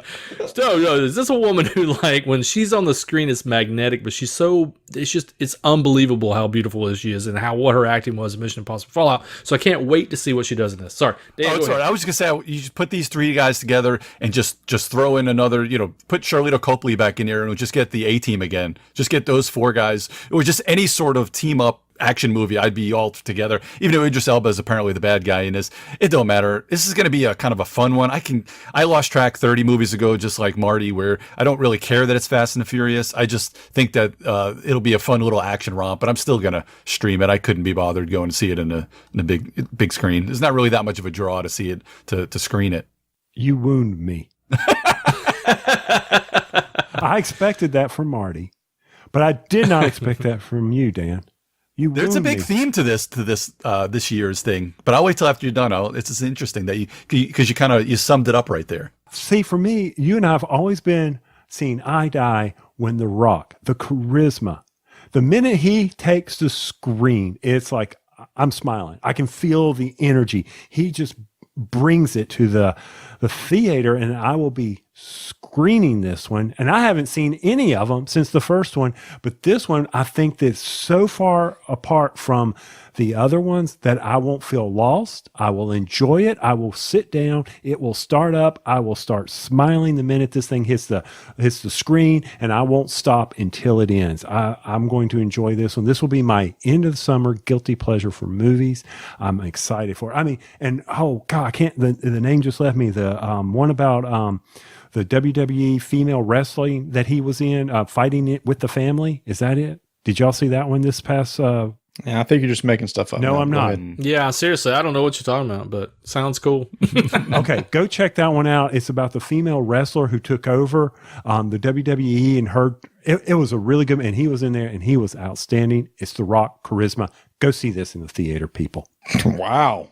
Now he's telling people what to do. Wow. Right, yeah. Speaking of telling people what to do, Tony, why don't you give us a rundown of all these movies that we just went through? 17 movies. Give us the breakdown of everybody's screening, streaming, or steaming count. Well, we've got to change in 2019. We are 2019, aren't we? We've established I think that. so. All year. Last to check. Yeah, okay. Yeah. So we've got a sort of a swap here. Normally it's we have some more steaming, but not this year. Marty is going to go to the theater 10 times. He's only going to stream 4, and he said there are 3 steaming picks in this year's list. Sounds about right. Yeah. Now, Mr. Kirkman, who usually has numbers reversed, he's going to the theater 9 times, but he's streaming 6 with his favorite beverage of choice, the Jameson, and he's only having 2 steaming. And of course, Dan can't leave his buddy behind. Also, 9, 6, and 2. Hold on, no, Tony, you actually flipped that. I did. Dan is 9, 6, and 2. That's what I have Chris down for too. 9, 6, and 2. No, Chris is 10, 5, and 2. Oh, I must have mistyped. I'll have to go back and verify. No, you just didn't refresh the screen or something. I'm not even using the Google Drive. I'm using my own personal. Oh, you should be. Because it's correct. Yeah, I've been updating it with every pick. Yeah, so I mistyped one of his, and I will find out my error of my ways. And I, of course, am 8, 8, and 1. So anyway, Chris is 10, 5, and 2. 10 screening, 2 steaming. Which is actually, it's interesting because it's kind of a reversal. Because I think, Marty, aren't you usually the least screening most years? No. Usually Chris is the least screening. Marty and I usually lead, and you're in the middle. I think it's the first time I've led steaming. Yeah. Mm-hmm. Yeah, that's probably true too. I usually have a few good steaming ones when we come out. These are all, I mean, I think it's a good summer. Yeah. It seems like it's a pretty good summer. I do have one little bad thing not bad. It's just a little disappointing thing about this summer.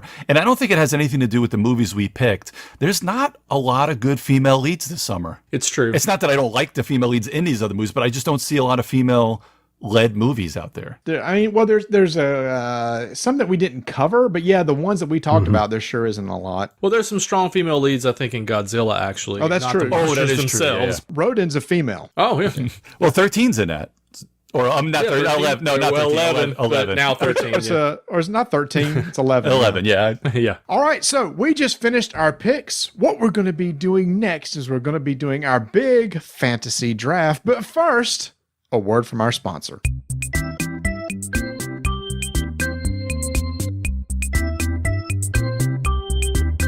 One of our favorite games on this show is Robinson Crusoe from Portal Games, and just recently they've announced and come out with an expansion, Mystery Tales, which is currently on pre-order.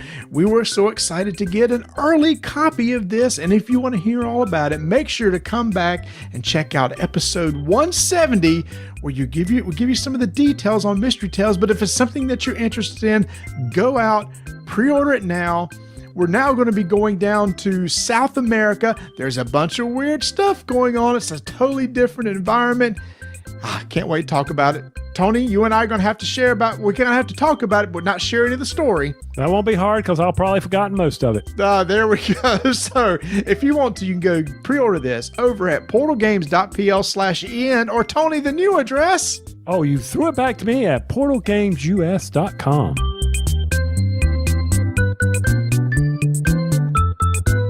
All right, welcome back to the Rolling Dice and Taking Names Fantasy Movie Draft, where we pit our wits against each other and try to pick the best movies that are going to happen this summer. Who's going to make the most bang for the buck? We know that there are some definite go-tos here, but just as a reminder, This is a serpentine draft. The loser from last year, myself, Tony, will get to have the first pick. Yay!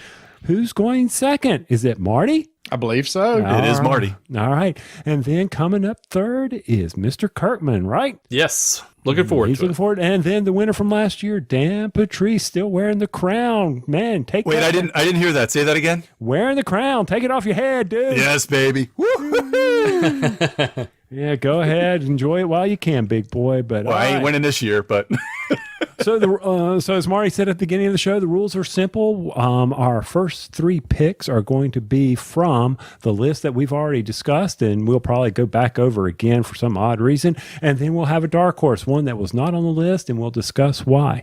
I get to pick That dark horse is a separate contest. You kept trying to add it in last year. because I think it should be, but I'm fine. I'll No, because it's such a.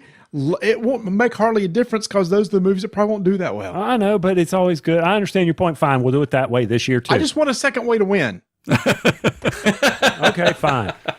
well, for the record, last year, even with the dark horse, that didn't matter at all. True. That's exactly. That's true. I mean, my dark horse only finished 6 million below your dark horse, so that was pretty tight last year. So that was pretty good. All right, so I've got the first draft, and yes, while last year Avengers didn't pull in as much as Dan's did, I'd be an idiot, a complete fool, if I did not say Avengers Endgame for my first pick. I'm done, and you won't hear my voice again for the next 30 minutes. Well, we have a tradition here in our fantasy draft. Go animated, baby. Do not underestimate the cartoons on the movie screen, which is why I'm going to pick Toy Story 4 for the first pick. It failed me a few years ago, but it's a Wow. good way to go for sure. Well, I mean this is crazy because it leaves me with 3 really good picks. Yes, it does. And keep in mind, Chris, when you do this, Dan's going to wrap around, and that gives him a huge bump. Huge. Yep. I know he does. He's going to be left with no matter what I choose here, he's going to be left with 2 really solid movies to go Chris, with. don't pull a Patrice. Don't screw this up. No, it's going to be bad because I've got my favorite, I've got my gut pick, and then I got the one that I think will make the most money. I don't honestly know.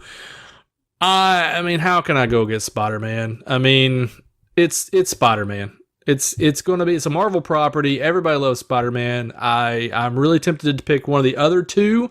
I didn't think Spider-Man would make it to me, to be honest with you. Toy Story was a surprise pick, Marty. I'm gonna lock in Spider-Man. Wow. You might have just given me a shot to win this year. Well, I'm telling you, no matter what choice I made, dude, you're gonna have 2 really good ones to go back to back. I'm picking The Lion King first and foremost. Yeah. Whoa, Whoa. nice pick. That's good. Nice pick. Without a Solid. doubt. Traditionally, Lion King is a huge property. You can't go wrong with Disney. That's 4 Disney movies right there. It's true. It's true. They're going to make It's a very lot true. of money this summer. They're gonna make a lot of money this summer. Yep. This one is a little harder because, you know what? I'm going to put my money in my pick where my mouth is. And I'm going to take Aladdin right after The Lion King because I'm saying that live action of cartoons is going to bring so many people, young and old, to the theater to see them both. So I'm going to go Lion King and Aladdin back to back. That is 5 straight Disney movies. Ooh, that's crazy. Well, allow me to break it up. So there are still 2 picks left here that I think are super solid.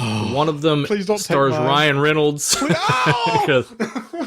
But no, Marty, I think you're going to get it because I have to go with my gut on this, and I'm going to go Godzilla. Nice. Dude, if you hadn't, I would have done the other. Exactly. Which leaves me with, I tell you, can't go wrong with the Pokemon franchise and Ryan Yeah. Reynolds, Pokemon Detective Pikachu for my second pick. I may regret that decision that I just made, but we'll see how it goes. But anyway, I think it's a super great choice. Yeah. Leaving me with the scraps this is the bottom of the barrel now. So Can I just go ahead and say right now, I don't think Tony's going to win this year. no way. Because the wraparound that Dan just did is not, I don't think those 2 are going to beat whatever you pick right here plus Endgame. There's no way. There's Yeah. no way. It's tough. It's I tough. mean, it's a runaway leader episode. It's just this sucks. I got a feeling that Aladdin might let me down, but I had to give it a shot. No, I don't think it's going to. And see, I'm sitting here going back between three of them. I'm thinking, all right, will people be so tired of it, of the stuff? X-Men is going to be terrible, but will they give it a chance? How about Rocket Man or Men in Black? Good God. I know which one of those two I'd go with. Yeah. I hear you. Even though I put it as a steaming pile of poop, I still think Men in Black's got the name. Yeah, well, that's going to make some money, I think. But I get to wrap around. So what I'm going to do. Oh, that's true. So yeah. what I'll do is I'm going to go ahead and grab Rocket Man, because I think everybody's going to hopefully pull in the Bohemian Rhapsody. God, please don't be a steaming pile of poo. And then I'm going to follow it up with MIB. Nice. All right, Marty. Oh, Tony. That really sucks. Oh my gosh. I've got two picks right here. Whichever one I don't pick, Chris, you'll take the other, I think. I think. Probably if we're on the same wavelength, and we usually are on these things. Because of it's my love, and I'm going to go with the heartfelt pick, Godzilla King of the Monsters. Already picked. Oh, Chris well, took that. I already took it. I am not going to say Godzilla King of the Monsters, so I should write this stuff down. God. Okay, well that makes my pick easy. Fast and the Furious presents Hobbs and Shaw. Oh, man. you punk. I was going to take that one. Oh, that makes my choice really hard, actually. Oh my God, I'm so screwed. All right, so let's break down the things we got left here that have any chance of making any money whatsoever. So Once Upon a Time in Hollywood's Tarantino. It's going to make some money, but how much is the question? It's an R-rated movie, and he never makes a lot of movies. Right. He Exactly. has some acclaim, but usually after the fact. Right. So how many Lord of the Ring freaks are going to make it to? Well, and that's the problem. Tolkien could be good, but again, it's a biopic, so it's like it's not going to bring in a bunch of the Lord of the Rings freaks unless they really beef up the amount of like intertwined scenes that show Lord of the Rings stuff. So that's going to be tough. Brightburn is just a wild card because you never know if people are going to be going to it or not. Dark Phoenix. I mean, comic movie. It's X-Men. I'll go with Dark Phoenix. Oh my God. Can I go off the board for this pick? Nope, not on this pick. I can't go off the board for this pick because there's a movie. Only the Dark Horse. Only the Dark Horse. Oh my God. Oh, you guys. Holy cow. This is tough. Is somebody writing this down somewhere? I have it in a spreadsheet. I'll cut and paste it into your master sheet. And I've got it on my spreadsheet, so we're good. All we have are kind of these lower type movies that are left. Yes, it's true. Well, welcome to the end of the draft, Dan. Hey, Dan, I don't think Godzilla's been taken yet. Can I take Pokemon? I'd take Godzilla. Godzilla's a good pick, I'm telling you. All right. Well, if I'm not allowed to go off the board, then I'm going to have to just go ahead and Tarantino for Once Upon a Time in Hollywood to finish up the... I think that for your choice, that or Dead Don't Die was probably the best choice. Yeah, I just don't think that's going to make much money either, but it'll be a good movie. But the nice thing about Once Upon a Time in Hollywood is it's the end of the summer and it's not going to go up against a lot. Well, and that's the thing. It kind of goes up a little bit against The Lion King. So many people will be going to The Lion King. They'll have to go to something when they've seen that a few times. Yeah. All right. But so we wrap back around. Dan, Dark Horse All right. pick. Well, son of a gun. I know what you're going to do. This sucks. This is a movie that I hated the first one of. Just absolutely hated the first one of this movie. Oh, dang it, Dan. Dan wins. We don't need to make a pick after this. I'm just telling you, he wins with this pick. So the Secret Life of Pets 2. There it is. Yep. That's what I wanted to be my third pick, just to go off the board for it, because it's going to make, I think it's going to make a lot of money. Honestly, guys, we can stop at this point because of the movie, everything, that's it. There is nothing going to top that. I don't know. Nope. I don't know. think so. There are two other picks on here that I think might surpass I'm with Chris. I don't know which one I'm going with right now, but I think this is going to sound insane, the one that I'm going to pick. It, because you're going to take mine, I bet. Dora the Explorer. Oh, That trailer, watching it, I'm like, what am I watching? Did you have to do some PCP before you watched that trailer? Was it not the weirdest thing you've ever seen? It's so weird, but at the same time, it's the perfect time to release a Dora the Explorer movie where she's in high school. Perfect. It's also, it is. I am surprised it didn't make our list. Dora's grown up. It is going to draw in the people who watched it growing up when they were little. This is going to be this is the winner, Marty. Dora the Explorer. That was no mine. way. Yeah, nope. Secret Life of Pets. Marty, I don't know what kind of crack you have in the water down there in Charlotte. I'm glad you don't drink it. Crap. So it's to me. Mm-hmm. I am torn between two. Okay, it doesn't matter. I can talk about both of these. So John Wick is always a pretty good hit. Yeah. Chapter 3, Parabellum. But you know what? Another movie we didn't talk about, I'm surprised we didn't talk about, was Shaft. That was my second pick. The trailer for Shaft, I thought, was hilarious. It was really funny. I think it'll do really well, especially since it has 3 generations of Shaft in it. Yeah, I think you've talked me into it. I'm going to go Shaft. I think Shaft will be a decent movie. I just don't know if it has box office power. It's more one that I think people will discover when they stream it, but I do think that it's a very strong movie, and had Dora not been there, Shaft would have been my choice for sure. All right. So Tony, show us all wrong. I can't because Chris took mine. I thought for sure nobody was going to take Dora. I didn't even research beyond that because I'm like, these guys are just going to discount the mess out of that movie, and there's no reason for me to even look. There's no reason. So now this puts me in a conundrum. Y'all you still got Angry Birds too. And Playmobil. Playmobil the movie. Oh, Playmobil, yeah, there you go. Or 47 Meters Down, the Uncaged. Hold on. The New Mutants, that's one comic movie we didn't talk about. Actually, I don't know I bet you that gets moved back again.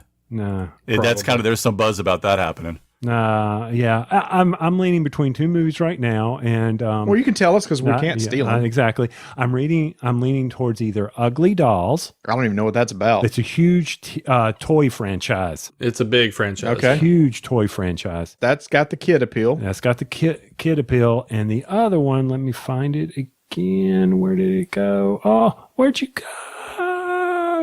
Oh, well, I can't find it now. You can see if people want to see Drax in a different movie. And Stuber, which actually made me laugh. Yeah. That did. That was kind of funny. Mm-hmm. Yeah.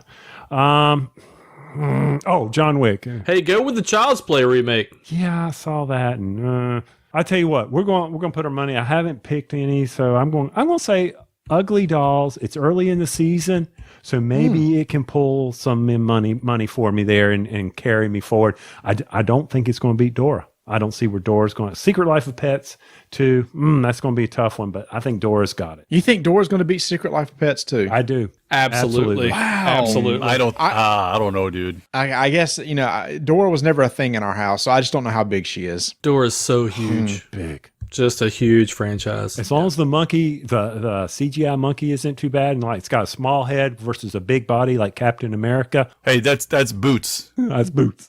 Yeah, Boots. Well, gentlemen, that wraps up another episode of Screening, Streaming, or Steaming, our 5th year. What a great show, guys. That was a lot of fun. It only gets better with age, just like Marty and Tony. That's right. That's true. And if you want to follow the progress, what you can do is you can go to our BGG Guild 1589, where Tony, maybe once a month, will update everybody's progress as the movies come out and track the totals and see who's winning. And we close this off at the end of September. That way we make sure all the movies are kind of out of the theater by then. And then we will have a winner. Guys, just real quick, who do you think is going to win this with the movies that's been listed? Everybody make your picks. Me. Absolutely me. Oh, it's Tony. It's Dan. It's Dan. No, it's me. I got the best mix of everybody in the middle. I got it. I'm calling it right now. I'm pointing to center field, and I'm telling you, shot. I'm calling a shot. Yeah, because that X-Men Dark Phoenix is going to carry you, baby. Hey, it won't hurt. Let's put it that way. And remember, Dora doesn't count towards your main event. I know. I wish she did because, man, she would just elevate me so much. That Dark Phoenix is going to carry you like the Dark Tower did. Look, all I'm telling you is I really, really am sad that we don't have a Sausage Party 2. Chris actually found the 2 best female leads in the whole summer. I did. Dora and Dark Phoenix. And Dark Phoenix, true. yeah. That's true. Yeah. And you even got Godzilla, so you got 11 in there too. Yeah. This show is a guilty pleasure of Marty and I. We love doing this show with you guys. Thank you so much for taking time out. Hey, this is my guilty pleasure, getting on here and talking movies with you guys. Even though I don't understand half the things y'all are saying about the comics, I still enjoy that. I still enjoy this.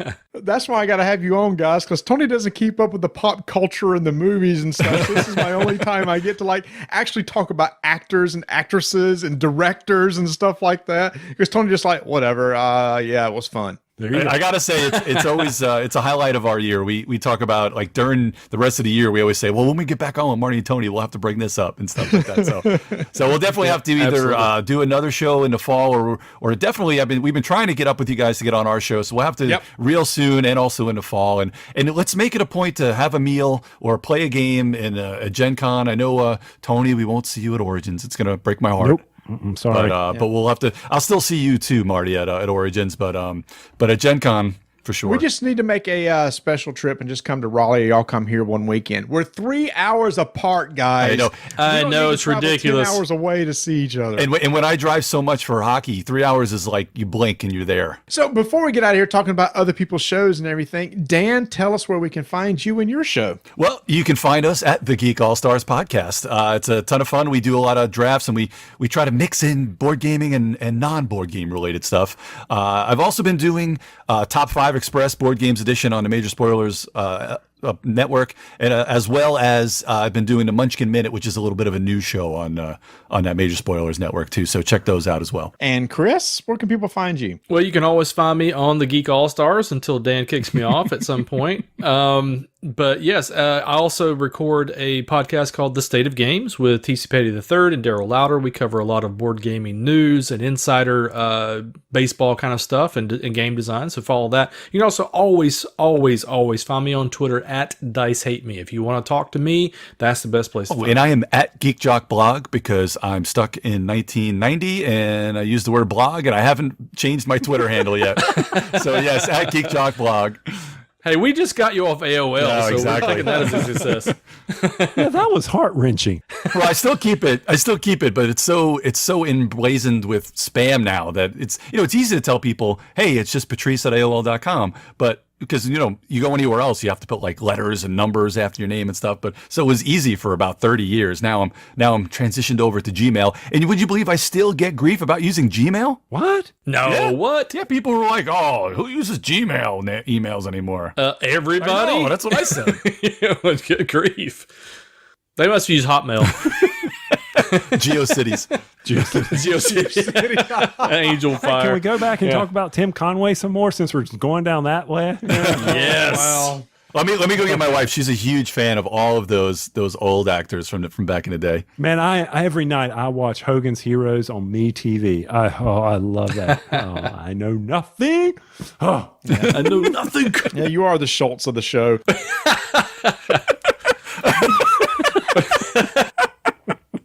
Well, close us out, Marty, because I got to go roll some dice. And take some names. Thanks for listening. If you would like to discuss the show with us, come join our BGG Guild 1589, or you can follow us on Twitter at Dyson Names, Instagram Dyson Names, or come like our Facebook page, Roll Dice Take Names, where we discuss topics each and every week. Come back next episode for our regular gaming episode, which ends up just being a lot of background noise. Help! I need somebody. Help! Not just anybody. Help! I need someone. Help! Oh. That was beautiful.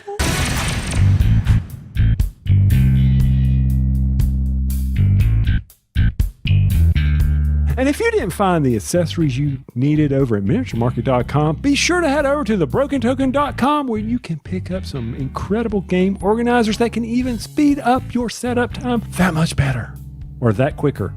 You know what I mean? It can make your game on the table show up sooner. So you don't have to sit there and say, wait while I set this up. Be sure to check out all the great organizers and accessories that they have at thebrokentoken.com.